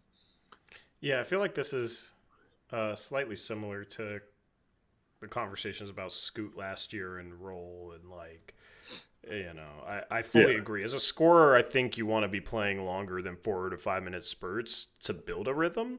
A guy like Chris Murray, if you're going to play anybody in 4 to 5 minute spurts, it should be somebody like Chris Murray or Matisse Thybulle, right? Yeah. It's just like super high energy, not much of a score, like just come in, defense, play super hard. Blake Wesley, yeah, like exhaust yourself in those 4 to 5 minutes. Go take a break. We don't need him to score. Yeah, come back in. Shaden Sharp is like the last type of guy I think that should be playing in small little spurts like that. And listen, like we can question about if the rotations are right or not. They're working. That doesn't necessarily mean that they're like perfect. All right, it just means that they're working, right? For somebody like Sharp, like playing longer stretches of time might be better for him. It might make the Blazers even better. You know what I mean? At the end of the day, like no matter what the rotations are, it comes down to the players making plays, whoever's in the game. And the players that were in the game, down the stretch in this game, made plays, and that's why they won the game. Shane Sharp made plays at the start of the quarter that were huge for this team, that if he didn't make, they probably don't win this game. If Shane Sharp remained in the game, he could have made some plays that helped them win this game, right? So the conversation about the rotations is more so like, I think when he gets subbed in and out, I think it would be better as a scorer. This is just my hypothesis. Better for him to have a, longer period of time where he's on the court to build a rhythm as a scorer. But beyond that, man, I'm assuming he's not on a minutes restriction because I don't know why you'd play a guy on a minutes restriction who has a calf strain after everything you've seen. You literally got the best Blazer of all time sitting on your bench because he tore his freaking Achilles because he had a calf strain. I mean, look at Tyrese Halliburton, right? So don't risk it with that. Assuming he's not on a minutes restriction, he plays 24 minutes. Why doesn't he just get Ryan Repair's minutes? Because everybody will say, like, oh, look at the injuries. They didn't have Thybulle, and then Blake Wesley got hurt, and so they have to play all these guys. They have to play Repair. When Repair plays 6 minutes and Shaden Sharp plays 24, why can't you just play Shaden Sharp 30 minutes and Repair none? You know what I mean? Like, that's what I don't understand. That's what I'd do. And then it's like, he plays 30 minutes. Okay, nobody's playing like 36, 37 minutes this year. All right. Makes a little bit more sense. But when Shaden Sharp's having a good offensive game like this, I don't really agree with him playing only 24 minutes. So you can get Ryan Repair 6 minutes so that he can come in and like try and break the glass on a three and, get a shot blocked at the rim. Well, listen, he did some good defensive things against Utah and he did have a bucket in this game. So I don't want to turn this into like the criticizing Repair show or anything like that. But he's just, unfortunately, he's not Shaden Sharp. Shaden Sharp's just a better player and was having a better game. And I think those 6 minutes should go to Shaden Sharp. And, maybe, all right, you want to play Chris Murray? Maybe you, give Chris Murray some of the power forward minutes that Duop played for a little stretch there next to Donovan Clingan, where Reith and Clingan were in the game together, and you clear up some minutes on the wing that way. Like, there's ways to move the minutes around and get Sharp more minutes. I just don't really understand giving Repair minutes when you're only playing Sharp 24 minutes when he's having a great game. Yeah. I mean, it's hard to like be too critical. We beat Denver tonight, but yeah. I mean, I was definitely I think, when did he sub out in the fourth quarter? It was around 8 minutes. I'll look. And I just want to say this. I have no problem with Chris Murray playing 29 minutes tonight. I have absolutely zero problem with that. He had a really good game, right? It's like the Repair 6 minutes and like minutes here or there that I think should be going to Sharp when he's playing great, and they're just not. Shane Sharp subbed out. I felt like it was around 7 or 8 minutes left in the fourth. I'm trying to find it. 7 minutes, 48 seconds left in the fourth. And this is off of a stretch in the fourth quarter where Shaden made a 3. He had an and one on a floater and then got to the line on a separate play. And also had an assist to Chris Murray. So in those 4 minutes, he had an assist in 7 points. You know, like, it's just kind of strange. He was having a really good stretch and then he gets subbed out and it ends up working, right? But it's not, I don't know, it's just unusual is the best way I could put it. It's just a little bit unusual. And, oh no, no, that's the same play. Okay, yeah, so 7 points and an assist. And some solid defense. So I don't want to view it as him getting benched because they chose Chris Murray over him. So I'm okay with that, I guess. I think maybe you could have went a little bit longer with him and kept Tamani on the bench a little bit longer with 5 fouls to protect him. You know, they kind of got away with playing him I forget when they subbed him in, but he let's see here. Tamani. Let me find him. Tamani subbed in for Shaden Sharp with 7 minutes, 48 seconds remaining with 5 fouls. It's tough going against this team with the stuff that Tamani has to do defensively to not foul for 8 minutes. Credit to Tamani. He did that. But that's where it's like Shaden Sharp has it rolling. That's where you keep Shaden Sharp in the game. Keep Tamani on the bench because he has 5 fouls and you don't want to foul him out. And you ride the hot hand, and then if Shaden misses a couple shots or like looks a little gassed, then you sub Tamani back in for him. And then if you end the lineup that way, that's fine. But I would just like to. It seems like they're trying hard to get 11, 12 players in the game, and it's coming at the expense of like Shaden Sharp minutes when he's having a great game. Like he probably should have had 25 to 30 points in this game. So listen, like I know there's going to be a group of people out there that don't like any second guessing of any lineups or coaching decisions in a big win, in a good win like this. That's just the one thing that's just a little confusing to me right now. Yeah. At least we got a bunch of Caleb Love minutes tonight. Yeah, true. Because we could have gotten those with Blake Wesley going down. But it was like, you know, we only score 109 points in this game, and you know, it's enough, thankfully, but I remember sitting there during the fourth quarter thinking, where's Sharp? Where's Sharp? Yeah. Like, I guess he's not going to come in the rest of the game. And luckily he did because he made a huge defensive play. Also, I mean, the Blazers did a pretty good job. I felt like Denver didn't do a great job of exploiting it much, but I was surprised. Those plays where they have the ball with a few seconds left and there's a timeout, and we know we're calling a timeout if we get a stop. I don't understand not putting Klingon in on Jokic. Once again, it works out, so it's hard to criticize. But I just felt like Denver was just gonna post up Jokic on our smaller guys and win the game that way. And luckily, they didn't do that enough, in my opinion. With the style of play, if the Blazers are down in the fourth quarter, I like them going small. I feel like that's conducive to a comeback. So, no question marks for me there. I do feel like Klingon. I mean, I think Klingon's been great. He was 2 for 8 from the field tonight, right? So, like, that's not great. He was 0 for 3 from 3. Like, he's not making threes right now. He was 2 for 5 inside the arc. Got blocked a couple times. 5 points.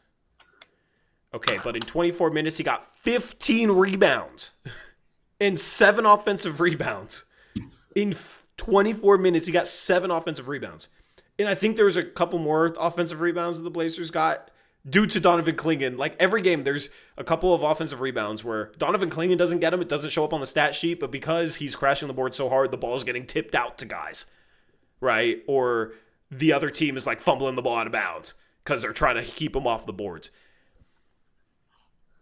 Maybe it's a little too early for this, but you could Just from what I've seen, I think you could make the argument that he might be the best offensive rebounder in the league. Like, he belongs in those conversations with what he's doing on the offensive glass. And that's huge for a team that wants to crash the glass and, sometimes goes cold, to just have a guy that just gobbles up extra possessions. I love that from Klingon. So, the efficiency in a game like this wasn't great. The three-point shooting hasn't been super great lately, but the rebounding has been absolutely freaking phenomenal. Yeah, he had 11 at halftime. What, he finished with 15? Yeah, 15. So not great the second half rebounding wise, but yeah, I feel like he's becoming a beast on the offensive boards. It's such a game changer, especially when it's like he's pulling rebounds with Jokic boxing him out too. Like, he's still like tipping the ball or getting to some balls that you wouldn't think he'd be able to get to, because he's not like the quickest guy, and he's obviously not as strong as Jokic. Yeah. So it's been really cool to see him the last few games just working so hard to get us extra possessions. And when we shoot as bad as we do, we definitely need it. We need every possession we can get. Yep. 100%. And then Tamani today, 14 points, 2 for 5 from 3, 5 for 12 from the field. Nice to see that from him. It's not like the greatest offensive game, but it's seeing him knock down a couple threes was big. He went on a little drought there until he knocked down threes the past couple of games. So he has, I think, he's getting 3 or 4 assists every single game. So that's good to see from him. The 2 steals, the 2 blocks, the defensive plays. He did struggle with the fouls. We talked about that. Just nice to see him have a little bit of an impact on the offense. There's a couple games where he's completely absent there. So kind of a quieter offensive game from him, only scoring 14. But that's kind of what you want from Tamani. Just give me an efficient 12, 13, 14 points. Make a couple nice plays for others, right? Don't turn over the ball. You only had 1 turnover in this game. And then provide the defense. Come up with clutch defensive plays. He did all that. Yeah, absolutely. Especially, he had some moments in this game where it was like, what are you doing? He had 1 terrible drive, and it wasn't even close on the shot. They actually might have had 2 bad drives.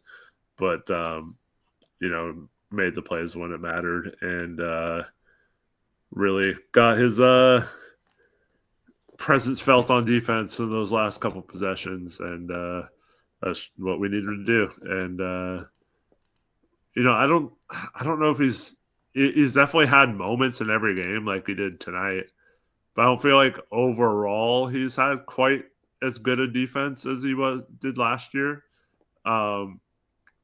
So hopefully he can shore that up a little bit, because I don't think he's doing anything wrong or bad or anything. But I do feel like throughout the course of the first half and stuff, he's just not necessarily as scrappy and as much of a pest as he was last year. It definitely changes in the games when he needs to be, but I wonder if maybe that's one of the things that's affected by him playing, or this team playing so fast and stuff, is just his energy on defense isn't 100% like it was last year. Yep. Isolation defense is the one area where hopefully it can be a little bit better, but I thought he had some good moments tonight, especially on Jokic. Yeah. We've gotten to the segment, the part of the night where I respond to a baffling comment that's trying to, I think, call me out, but it doesn't make any sense. All right. Brought to you by Sleeper. All right. That's the sponsor for this segment. We got Alex says, Tori, is Drew still a bad trade?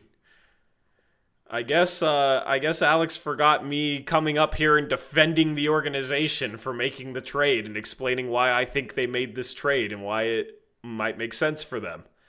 I guess we got Alex forgetting that, because I don't think I ever came out and said it was a bad trade. I said there was, it was questionable trading Anthony Simons for a 36-year-old on a massive contract like that, but it came with its benefits, and I explained all that, and I believed in Drew's shot coming into the season. Like, I was not one of the, I'm not somebody that you should be saying that to. Like, I defended the move. So I'm a little confused by that. Yeah, also, I see a lot of people throughout the stream asking us if our opinions have changed on Jeremy Grant or if we trade him now or keep him or whatever. We did go pretty in depth on that conversation last post-game stream, but just to sum it up, neither of us believe that he's going to be traded this season. So, and for me personally, I don't see a trade where you get back a similar player when you're trying to win. I just don't think it's going to be a cap, because like that would be the whole point of trading him, in my opinion, is to get cap relief to make a subsequent follow-up move, whether it's at the deadline or next offseason or whatever. But in my opinion, once they traded for Drew and had another big contract on the books, and it's obvious they're trying to make the playoffs, they're playing well right now. I don't see any world where they're like, oh, we're going to dump Jeremy for an expiring contract to free up cap space in the future, unless like the new ownership comes in and demands it or something. But other than that, I don't see a trade out there where, unless we're going after some sort of big fish, to where we're making like an all-in move and we need that salary. I just don't see the move with Jeremy right now. Even if you could dump his contract, I feel like he's playing well enough to where that would hurt our chances of making the playoffs if we did that. Oh, now we got Jesse coming in chat saying I hated the trade. Man, y'all gotta stop with your false information. Where did I ever say I hated the Drew trade? Please show me. Please show me, because I literally came on the stream and defended why they made the move. I argued with Eric and defended the organization when I was debating with Eric on it. Like, yeah. Well, you actually, like, not that you didn't want Scoot to start. You still wanted him to start, but like Drew was like one of the people like, okay, I could see if they started him over Scoot. Yeah, like I was definitely not negative on the trade. I questioned the contract and the age. Of course, you're trading for 36-year-old with 3 years left on his contract, maybe in like mid-30s in terms of salary. Yeah, that's a little questionable, but I was not negative on the trade, man. I didn't hate the trade.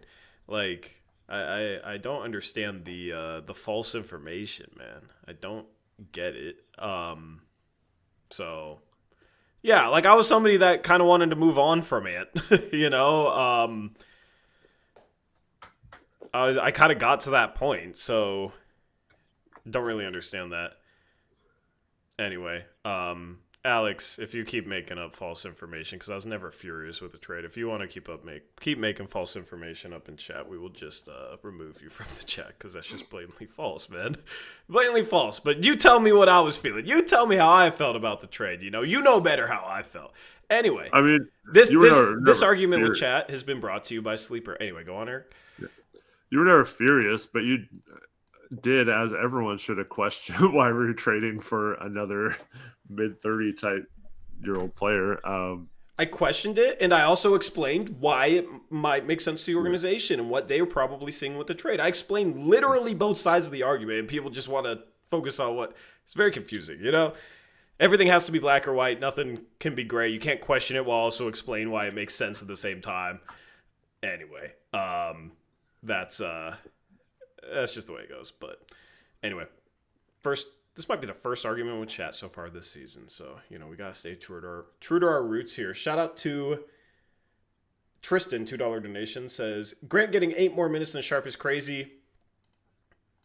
I don't think it's that crazy. I mean, he was 4 for 11, but got to the line 7 times, so 16 points on 11 shots. That's fine. I think, like, Denny maybe should take a couple of those minutes. Like, in a game like this, I would like to see Denny playing 36, 37 minutes in a close game against a good team with how good Denny's been this year. But I think it's just like the 24 minutes for Sharp in general, not really because of Grant. Like Grant right now with how he's playing should be playing 30 minutes a game. And back to the Grant conversation with like talking about trades and if our opinions have changed. When Grant was playing awful last year, especially on that contract and actively hurting the team when he was in the game, it was like, just get rid of that contract. You know, like if you can get an expiring for that contract, just get off that contract, you absolutely do it. Right? When he's playing really well, even though he's probably still a little bit overpaid, when he's playing really well, it's more so like if you can get off that contract to make a move for something better than what he's producing at right now, then yeah, you go ahead and do that. So like trading him for a couple first-round picks, you know, or a first-round pick, even just a single first-round pick, like that could end up being better down the line. But with where the Blazers are at this year and with the strides they're trying to make, he does fit into that. So with him playing well, I'm fine with, like, he's coming off the bench. He's not starting in front of Tamani or Denny. He's accepted coming off the bench. He's improved his shot diet where he's not taking a bunch of crappy mid-range. He's playing within the flow. Like, he's had some good cuts this season, you know? He's playing within the flow. He's not stopping the ball as much. Like, he's made a lot of improvements to fit in with how this team needs him to fit in. So I think, yeah, my opinion has changed on Jeremy Grant because the player that we saw last year, he's a completely different player this year. And even the player when he was playing well 2 years ago, because everybody's saying like, oh, he was always going to be like he was 2 years ago. He was much more of an ISO dominant ball stopper 2 years ago than he is right now. And that, even if he was playing like he did 2 years ago, I feel like that wouldn't really fit into the way this team is trying to play. But he's bought in. He's playing hard, even though he's coming off the bench. And he's playing a style offensively where he's playing within the flow and making quicker decisions off the dribble and either getting to the rim or shooting threes. And it fits in much better with this offense than the guy he was the past few years, even when he was playing well, his first couple of years in Portland. So my opinion has changed on him because he's changed as a player. He's playing completely different this year. That was hilarious, that play. I think it was in the first half where he caught the ball around the free throw line. It was wide open, but you could tell like he's like, "Oh, I'm not supposed to shoot these." Yeah, and he shot it. You know what? Like I like that. I like that. Normally, I don't like when players hesitate when they're open, but I like that he hesitated because that shows you. Right. And in a wide open shot in that situation from 15 feet, like, okay, okay, he missed it though. But so it was kind of like, see, that's why we like you at the rim or shooting from three. You know. I almost feel like he shoots a better percentage when he gets fouled on threes than his mid-range pull-ups. Well, I guess you can make the argument that when you get fouled from three, it only counts as a field goal attempt if you make it, so you're always going to shoot 100% from the field if you get fouled on three. You can make that argument. But, like, you know, if you count the makes and the misses, like, I feel like he makes half the shots that he gets up when he gets fouled from three. I don't feel that same way about his mid-range shot, so... but like wide open, that situation, I was cool with it, you know, but I do love the way he's bought into what the coaching staff is telling him. Like he's been coachable and he's accepted a bench role. And right now I think he should be the front runner for sixth man of the year so far. Yeah. It was also weird that Kamara took a 15-foot jumper too. I know. We never see Tamani shoot mid-ranges, man. I know. It was so weird. Like, this team shoots, I think, the lowest amount of mid-range jumpers in the league. It's good. So it's kind of a team identity. It's not just a Jeremy thing. So you got a couple players that'll shoot him. Like, Drew will shoot him. Shaden will get his up. But, yeah, they definitely try and get to the rim or get threes. It's part of the way they play. So, huge credit for Jeremy. Let's end this player of the game poll. I have not been paying attention to the results. It's Denny Avdia, 48% of the vote. 552 votes. That's Good a lot job, of votes. guys. Do we have 552 likes? How many likes do we have? I can't see it on my main dashboard for some reason. I only show 162. 169 likes, 552 votes. We should make it where you have to like the stream to vote in the poll. No, you don't want to force people to like, but it is appreciated. That's the easiest way to support. I always forget to ask for likes, you know? I always forget to ask for likes. You've said that every stream, I think. Yeah, because I always forget. Every stream. Correct. Correct. When you say it every stream, did you really forget? Well, I forget and then I remember. That's how it goes every stream. I remember near the end of the stream, like, oh yeah, we should, you know. We should get a little bit more likes because it helps the channel. The reason why we ask for likes is it just helps push the content to more Blazer fans, to more NBA fans. So, and that's great for the channel. So this is how you can support us, is by hitting that like button. And then there was one Appreciate that, guys. final donation from Chapel Perilous, who gifted the 5 memberships earlier. $10 donation from Chapel Perilous says, do you think Sharp could improve his shot if he learns Kamara's jab step? So the triple threat jab step. He already kind of does, well, he doesn't really triple threat, but he does like the pump fake and then the kind of like take one small dribble to the side and then shoot. That's kind of his rhythm thing. I do wonder, like, if he kind of line things up, if he's not being respected as a shooter, like if he kind of like caught the ball instead of rushing or like trying to make a decision right away, if he kind of like settled down, like jab step, kind of lined it up, found the seams of the ball, and then shot, maybe he'd knock those down. So yeah, maybe. Certain guys have their different like rhythm things though, and that's Tamani's. I feel like Sharp just needs put on some muscle, like some strength. Yeah. Definitive says, especially lower body strength. That just feels like. Yeah, I agree. Definitive says, oops, I just hit the like. I usually hit it coming in. Too excited. Thanks for the reminder, Troy. Thanks, man. Yeah, I was very excited as well. I'm like, wait, man, we got the cigar, we got the win, we got the intro. The intro lagged for like 3-4 seconds, so. But at this point, I'm gonna play that intro every stream, win or loss, because that intro is a great intro, phenomenal intro.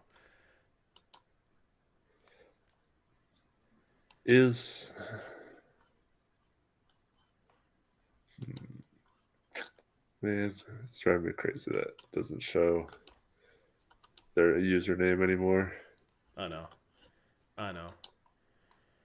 I mean, I could complain to YouTube directly. You know, I got connections. Yeah, I got connections. So I should, man. Yeah, maybe I should.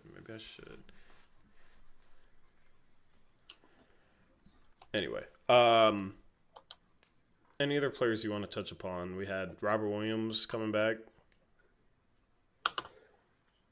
Wasn't a whole lot to talk about there, but you know, he played 11 minutes. It was good to see him out there, and then obviously, kind of assumed this would be the case, but he took Young's minutes in the first half, and then played the second half unlike Young. So yeah, good to have him out there. He obviously did not want to shoot the ball. I mean, you have to shoot it when you're wide open on the lay-ins and stuff, but he was very much so looking to pass every time he touched the ball, which is fine. Just get your rhythm back or whatever before you start to shoot. Not that he's like a look to shoot type of player anyway, so I think it was even more exaggerated tonight. But you know, I thought he had some good minutes. He had a really good I don't know if it was like a block or a strip or whatever on it looked like it was going to be a basket on the far side by Denver. I forgot who it was that was driving.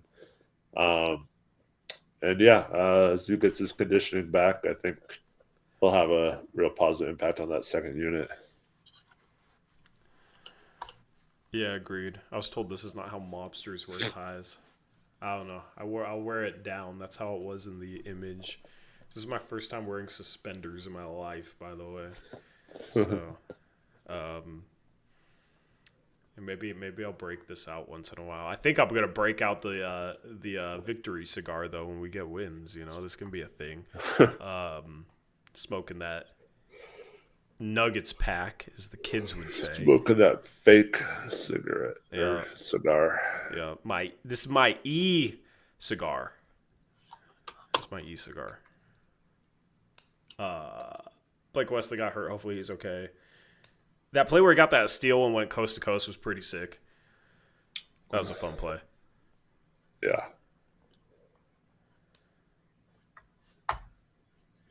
See, I swear this Boklo 1251 guy in chat is one of the guys who always complains about us being negative and then he says stuff like, "So you tank for Young, worth the misery."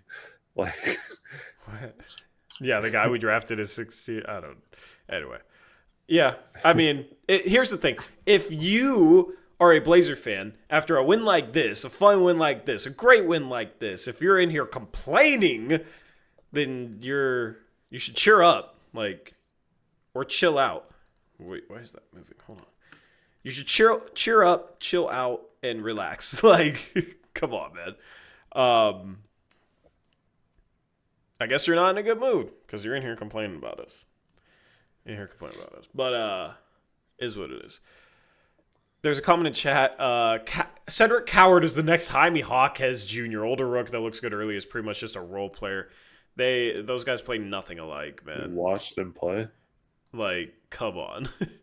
Have you watched Cedric Coward play, or are you just saying any good older rookie is automatically a Jaime Jaquez?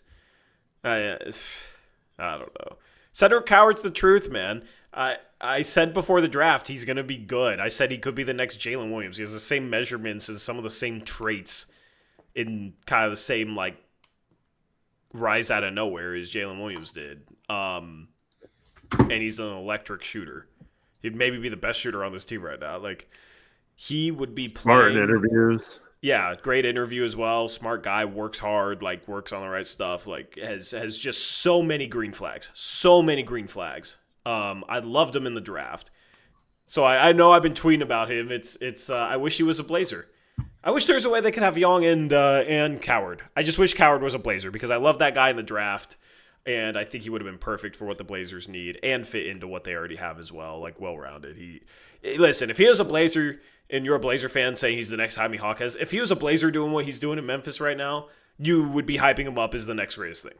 So, but because he's not, he's the next Jaime Jaquez.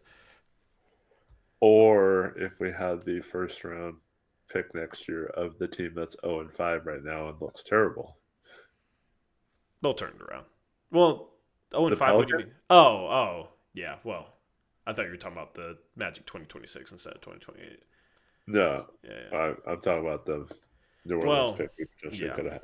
Yeah, but, it's a different conversation. Like, Coward played D3 in Salem, like, came out of nowhere. You should be rooting for Coward, man. He's a good kid. Works hard, great story with roots in the Pacific Northwest, played at Eastern Washington, then played at Washington State. Like, that's the type of guy you should be rooting for, man.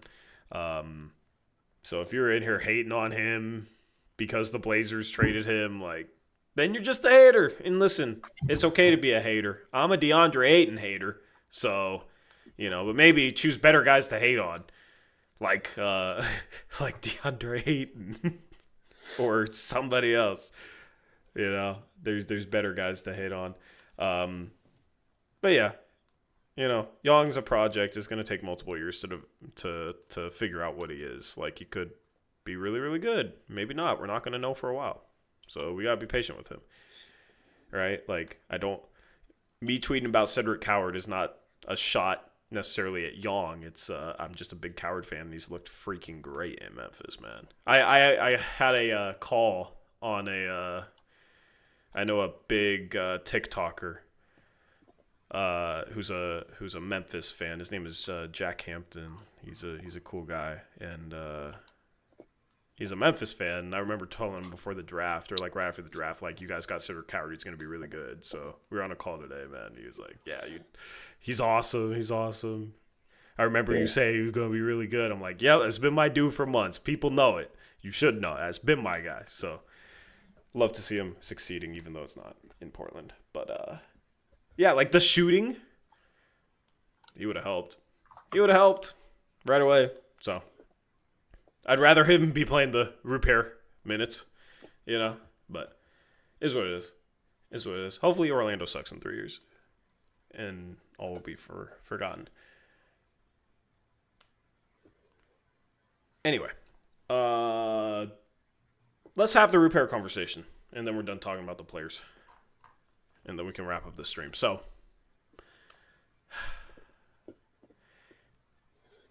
how do you feel about repair right now, Eric? I mean, I feel the same as I felt for about a year now, and that's just doesn't look like he's gonna figure it out to the level where he's like a rotation player. He's not. He doesn't have like. He doesn't have it at the NBA level. Like, he's not the greatest athlete, but neither is Chris Murray, and Chris Murray knows that and like knows how to get shots up around the rim. Ryan Rupert is just like, I get an offensive rebounding against Jokic. Okay, good job, Roops, right? I'm going to pump fake twice into Jokic's chest and then just shoot it and get blocked where Jokic doesn't even have to jump. And just shoot it right into him and give Jokic the easiest block of his life. And it's just like, dude, you got to have better feel for what you can do. Especially year 3. Like, both Chris and Rupert in year 3. I know Rupert's younger, but it's like Chris around the rim knows what shots he can get off and make. And Rupert's just like, no idea. And sometimes he'll get shots off and finish them, but like, there's just plays where he gets blocked where it's like, dude, you realize you're playing against NBA athletes and 7-footers, right?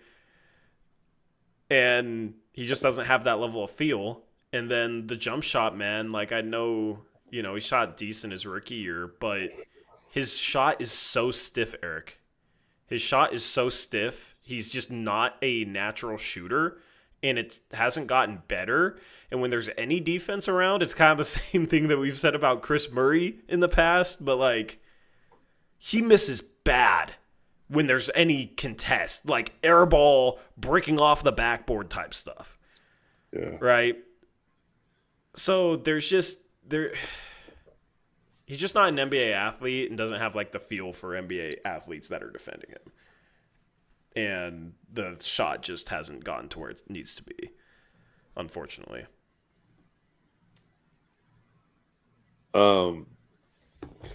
He just doesn't have anything that like sets him apart from like any other prospect. Like,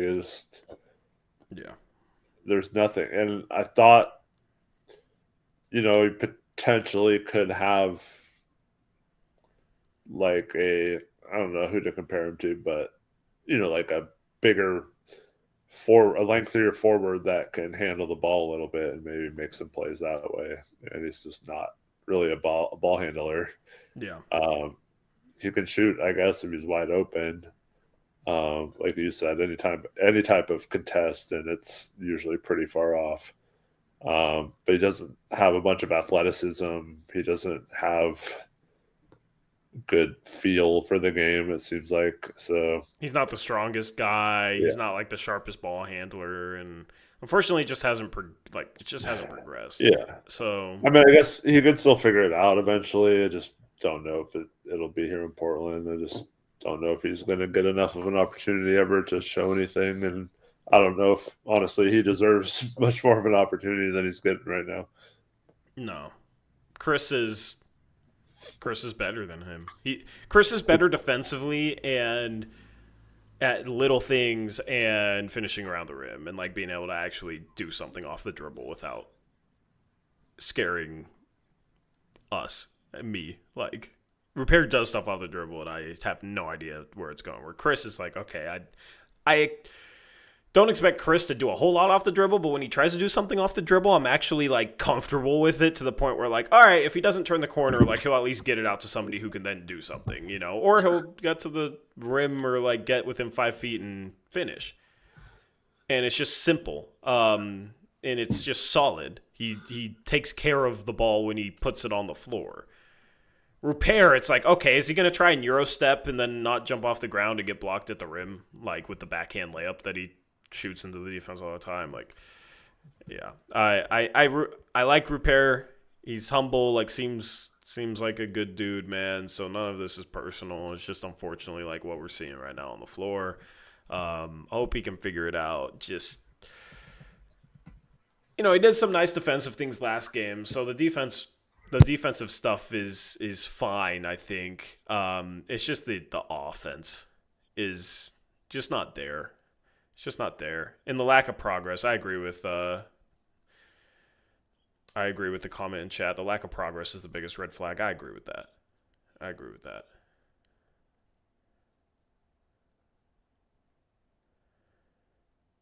Anyway.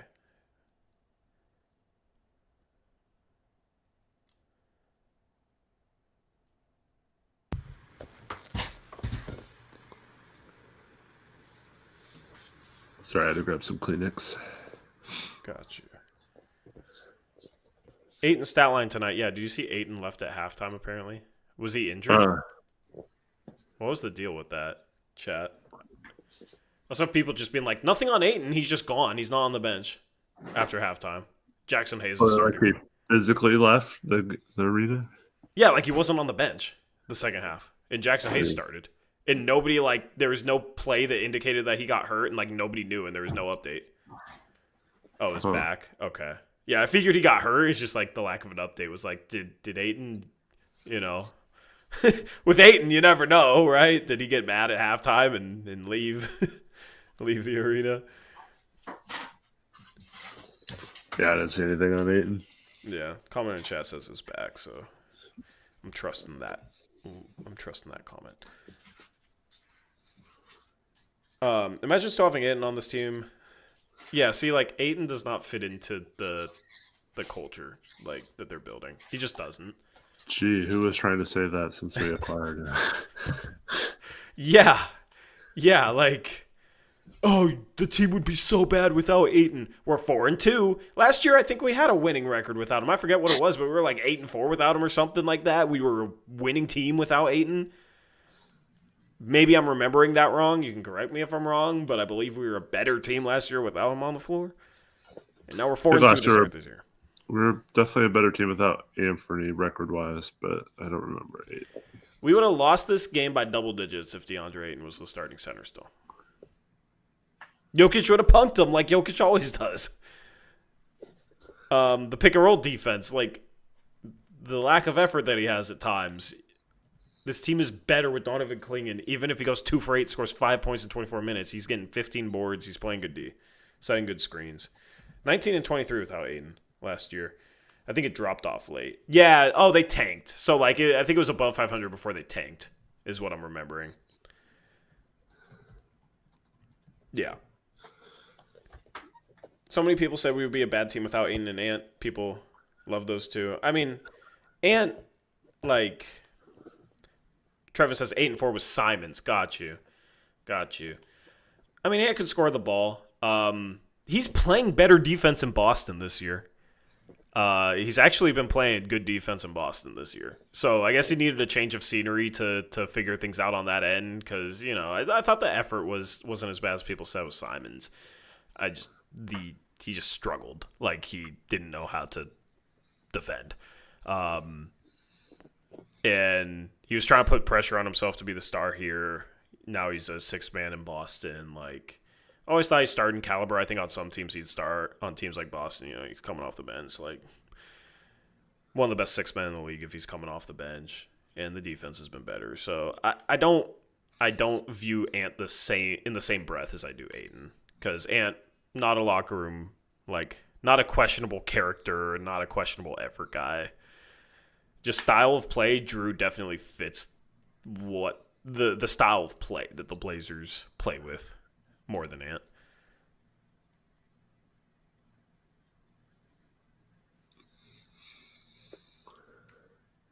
I will say we would miss Ant's shooting if Drew was not shooting well, but with Drew shooting well, it's kind of just like, yeah, like Drew brings the play, like, playmaking boost, the passing boost. Just like the pace of the game, being able to control the game, and then obviously the defense too. So, yeah, that trade made us a better team this year. It looks like so far. If Drew's shot falls off a cliff, maybe that will become a conversation again.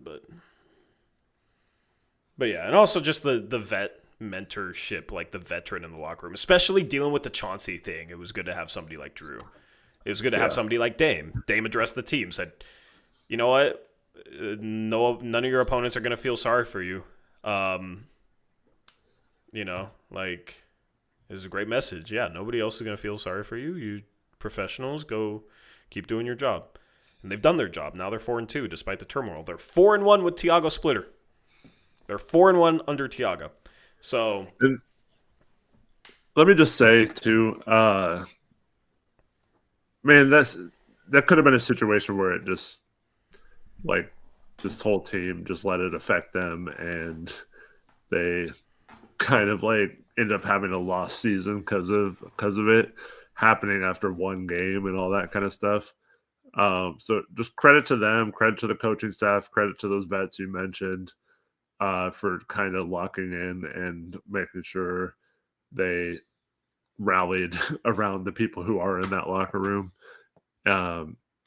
And so, yeah, just I think they all deserve a lot of credit for how they've played since then, because that could have demoralized the locker room. Yeah, proud of the way this team responded. 4-2, man. It doesn't feel real, you know. We used to take 4-2 for granted. And now we've been bad for so long. It's pretty cool. Pretty cool. Anyway, shout out to Sleeper for sponsoring the post-game show. You can use that promo code Uprise, get a 100% deposit match up to $100 and a free $20 entry. Might as well take advantage of the free $20 entry because there's no deposit required. And you can get in on Game 7 of the World Series tomorrow, or the NFL, or, of course, the NBA with your Portland Trail Blazers. It's fun to put parlays down for the Blazers, so check them out. My parlay did not do particularly well, so we're not even going to go over it. We'll start actually showing the parlays on the screen that we're doing, and do more of that. Just still getting some things up and running here, but shout out to Sleeper. Use the promo code Uprise. If you don't leave a like, you should go use the promo code Uprise on Sleeper, because that's the other way to support us.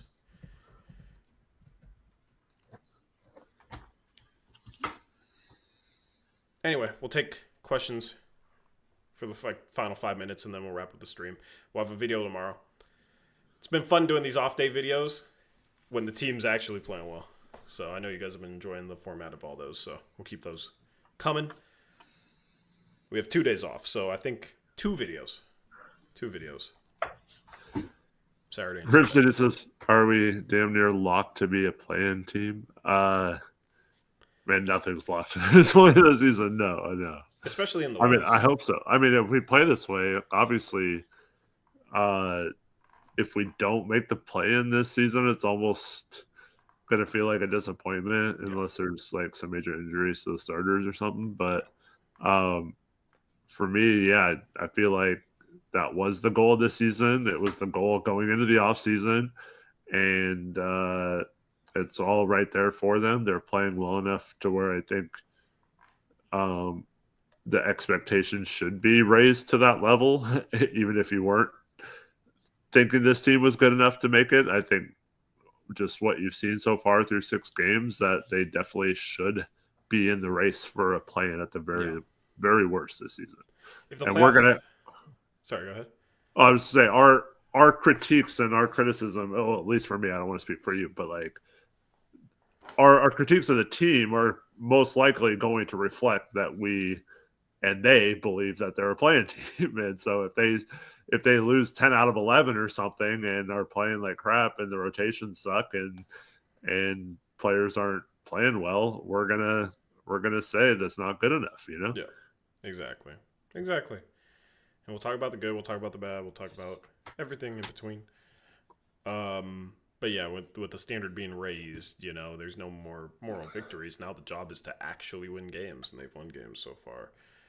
4-2, you know. But there's a couple there. You know, they could have lost this one, so it balances out in the end, right? But the 2 games they lost were winnable games, you know. It was games that felt like they could have taken care of. But if the playoffs started today, they would beat the 3 seed, because they're currently tied at 4-2 with the Lakers and the Warriors, and they beat both of them.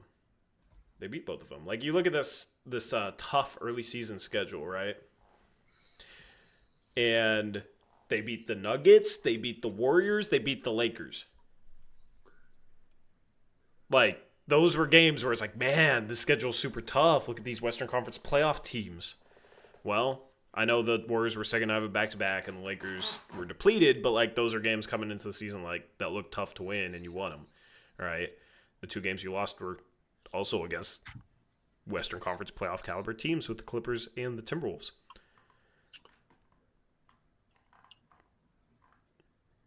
But yeah, they would be the 3 seed right now. So, it's still extremely, extremely early. I cannot understate that, but it's always fun to look at the standings. See Portland near the top of the West. And Portland with a above 500 winning percentage. So that's where we're at. Let's go around the NBA really quick. We had 7 other NBA Cup games today. The Hawks beat the Pacers. Pacers 0-5. Hawks 128-108 win. Jalen Johnson, 22 points, 13 rebounds, 8 assists. Celtics beat the Sixers. Of course, I doubled down on the freaking Sixers. I got a lot of other picks right, but not that one. Not that one. The Joel Embiid misses a 30-footer at the buzzer. Almost banked it in. Philadelphia was down by a lot in this one. They trailed by as much as 24 points, almost completed the comeback at home, but lose to Celtics. Jaylen Brown has looked great as the number 1 option. He had 32 points tonight off the bench. Anthony Simons had 19 points in 29 minutes, but was 7 for 21 from the field. But was also a plus 23, so 21 shots in 29 minutes. Ant got his shots up today. And then you had the Raptors beat the Cavs. The Cavs were shorthanded. No Jared Allen, no Donovan Mitchell. The Raptors led by 20 points, 8 rebounds, and 5 assists from Brandon Ingram. Let me just see how my guy Jalen Tyson did here. Jalen Tyson, 18 points, 7 for 14 from the field, 4 for 8 from 3. 4 assists, 3 boards. Nice. Good to see him playing well. You had the Bulls move to 5-0 against the Knicks. Are the Bulls for real, Eric? Yep, I think I asked you this recently. I said that. I said that last time. They're the best team in the East. Well, they will be the number 1 seed and represent the East in the finals. Giddey's the number 1 option now. Josh Giddey, 32 points, 10 rebounds, 9 assists. He might make an all-star team this year. He might be an all-star this year. Yeah. Vucevic is playing like an all-star this year. Vucevic has been awesome for them. And then Buzelis is also it looks like he's taking a sophomore leap. He's been very, very good in their starting lineup as well.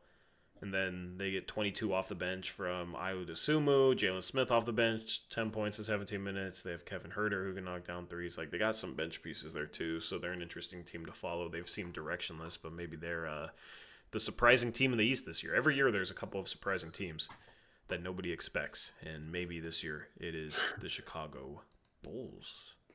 So random. It's so random. There's always just random stuff, man. That's why it's fun this time of year. Is trying to, I don't know, like debate whether they're real or not. 5-0 is pretty damn good, but they could be 8-12, and I wouldn't be surprised. The Lakers, the Blazers' next opponent, beat the Grizzlies 117-112, moving to 4-2. Luka Doncic returned a little bit earlier than expected. 44 points, 12 rebounds, 6 assists from him. The Blazers are going to have to try and figure out how to slow him down in their next matchup. You look at our struggles against stars, Eric. Well, there's a star. Yeah, and there's no excuses. They have 2 days off now. I'm sure they'll take an off day, but they'll practice on Sunday. They can install a game plan for how they're gonna match up with him, and so with having the next 2 days off, I expect to see some sort of way to contain him. Yep. Unfortunately, DA might. Oh, you know what, Eric? DA. His return to Portland. Oh, yeah, he's not going to come because of his back. Yeah. He was doing that on purpose. Ducking Portland just like he was ducking Phoenix. Yeah. Oh, man. He was a minus 17 in 17 minutes today, and they won by 5. He had no rebounds in the first half in 17 minutes. Yeah. I kind of want him to play.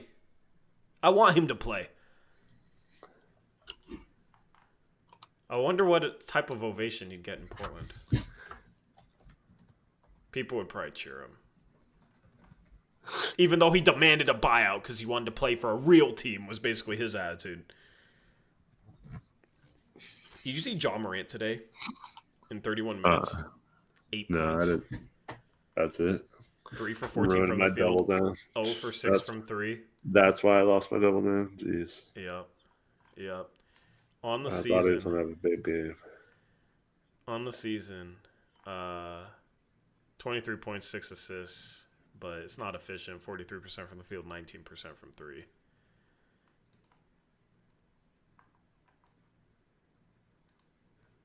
Two other games. The Suns got revenge against the Jazz. They win 118-96. Devin Booker, 36 points. The Suns now 2-4 on the season. 36 from Book, 14 from Grayson Allen, 13 from Ryan Dunn and Royce O'Neal, 12 off the bench from Colin Gillespie. For the Jazz, Lauri Markkanen continues to play great. He's going to be in all-star conversations this year, even if the Jazz suck, if he continues playing like this. He had 33 points tonight. Keontae George, 17. Nobody else showed up. Walker Kessler finally stopped scoring the basketball, 4 points in 29 minutes. And then the Clippers beat the Pelicans 126-124.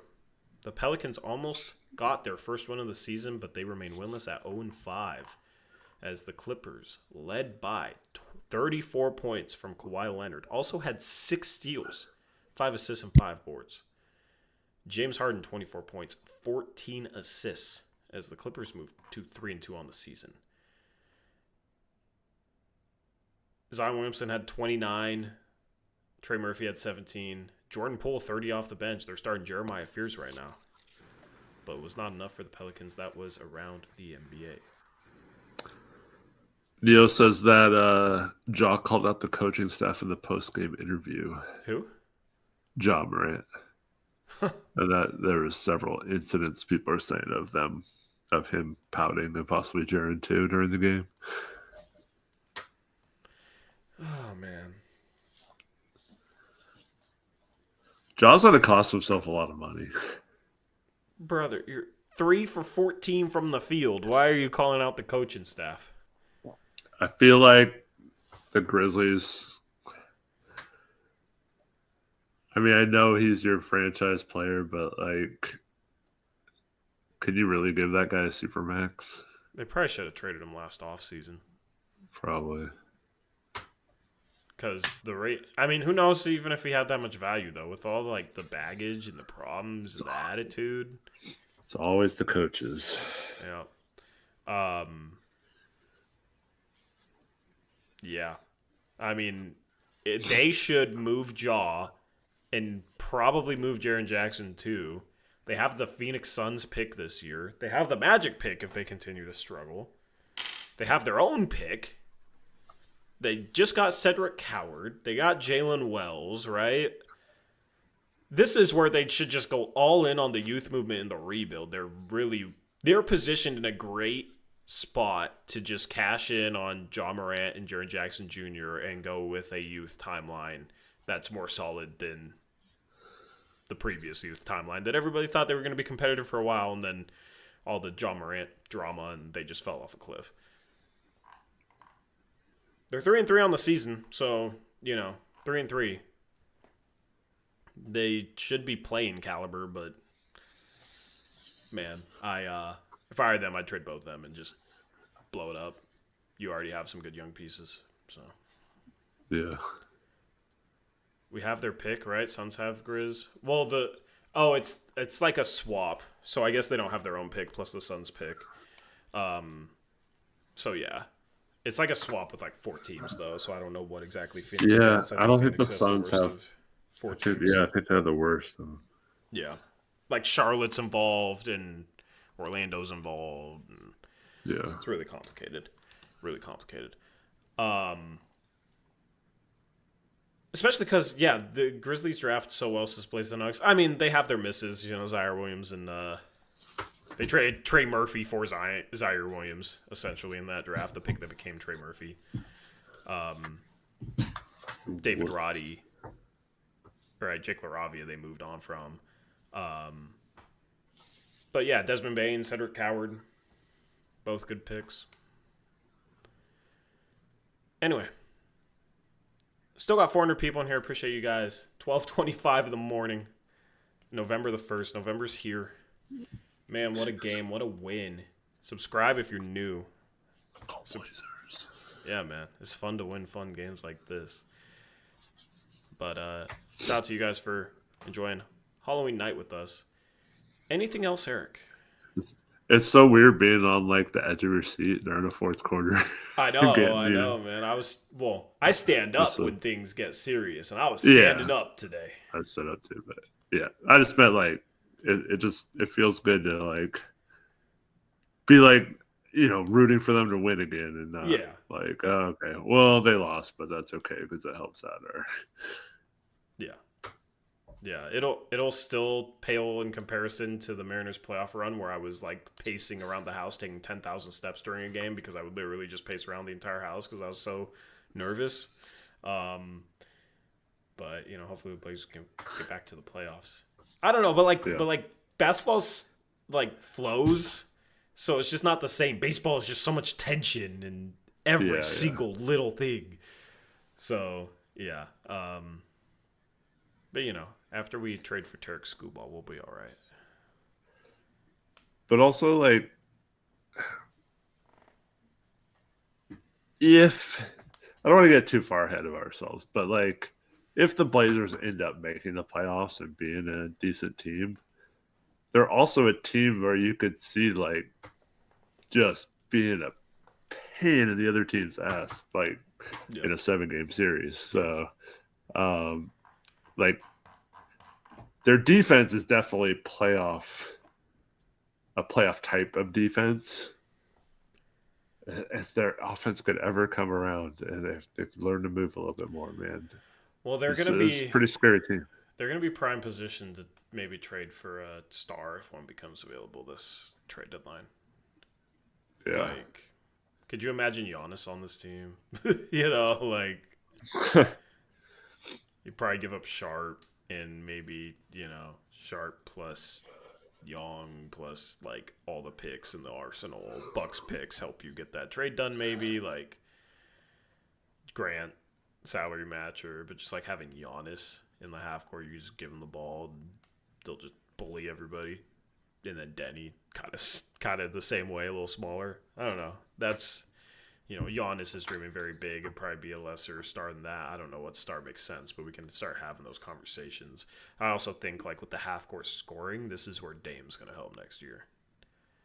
Yeah, for sure. Even if he's, you know, 70%, like, he will help a ton in the half-court.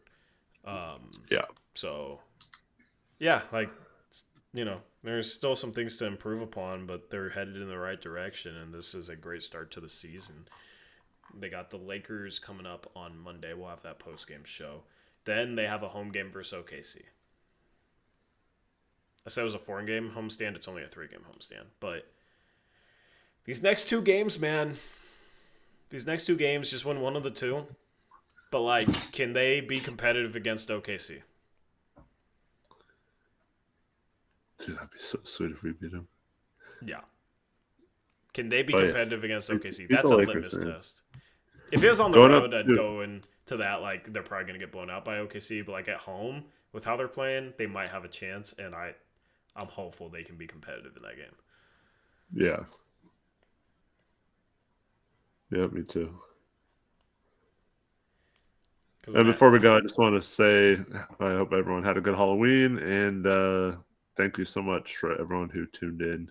Even if it was only for a few minutes, appreciate all of you for thinking of us and tuning into the post-game show. Yep. And shout out to all of you who stayed for the whole thing. Yep, 100%. It's funny because the month of November looked really hard, but now it's like some of the teams that maybe look difficult. I don't know. After the Lakers and Thunder, things maybe look a little easier. You got the Heat, Magic, Pelicans. You know, the Magic are struggling. The Heat, I don't know what they are this year. They're beatable, though. The Pelicans, who suck right now. The Rockets, you know, they got KD. That's one of the best teams in the West. But then you got the Mavs, who have been struggling mightily this year. And then you got the Suns, who are 2-4. And then the Bulls, who are 5-0. You know, we thought maybe that would be one of the easier games at home, but maybe it won't be. But I don't know. Like, there's a lot of winnable games in that stretch. Maybe it just feels more winnable because the Blazers are looking better, and now it's like games that we would have no confidence in. Now it's like, oh yeah, we should be able to win that game or be close and win some of these matchups coming up. But we were looking at it as a really tough start to the schedule. But I think the Blazers, if they continue to do what they've been doing, I think they can be 500 coming out of this tough first 20 games. And if they can do that, get Scoot back, then they'll be looking good. It'd be nice to be above 500 and build on this 4-2 record, but it's still a tough stretch. So I'm just hoping that they're 500 and in the conversation at the end of November. Anyway, we'll have the post-game show for you guys. Shout Sleeper, use promo code Uprise. Get your free $20 entry. Anything else? Thanks, everyone, for watching. Appreciate you all. Have a great weekend, and hope to see you guys on Monday. Yep, we're out of here. We smoked that Nuggets pack tonight, and let's look forward to a good month of November. Video tomorrow. Stay tuned for that. Hit the like on the way out here. Subscribe. If you have a friend that's a Blazer fan, share the channel with them.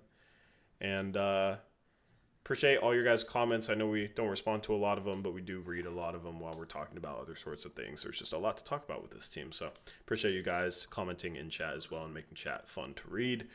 We will do more interactive stuff with you guys coming up. So with that said, we're out of here. We'll catch you either with my weekend videos coming up or in the post-game stream on Monday. And until next time, as always,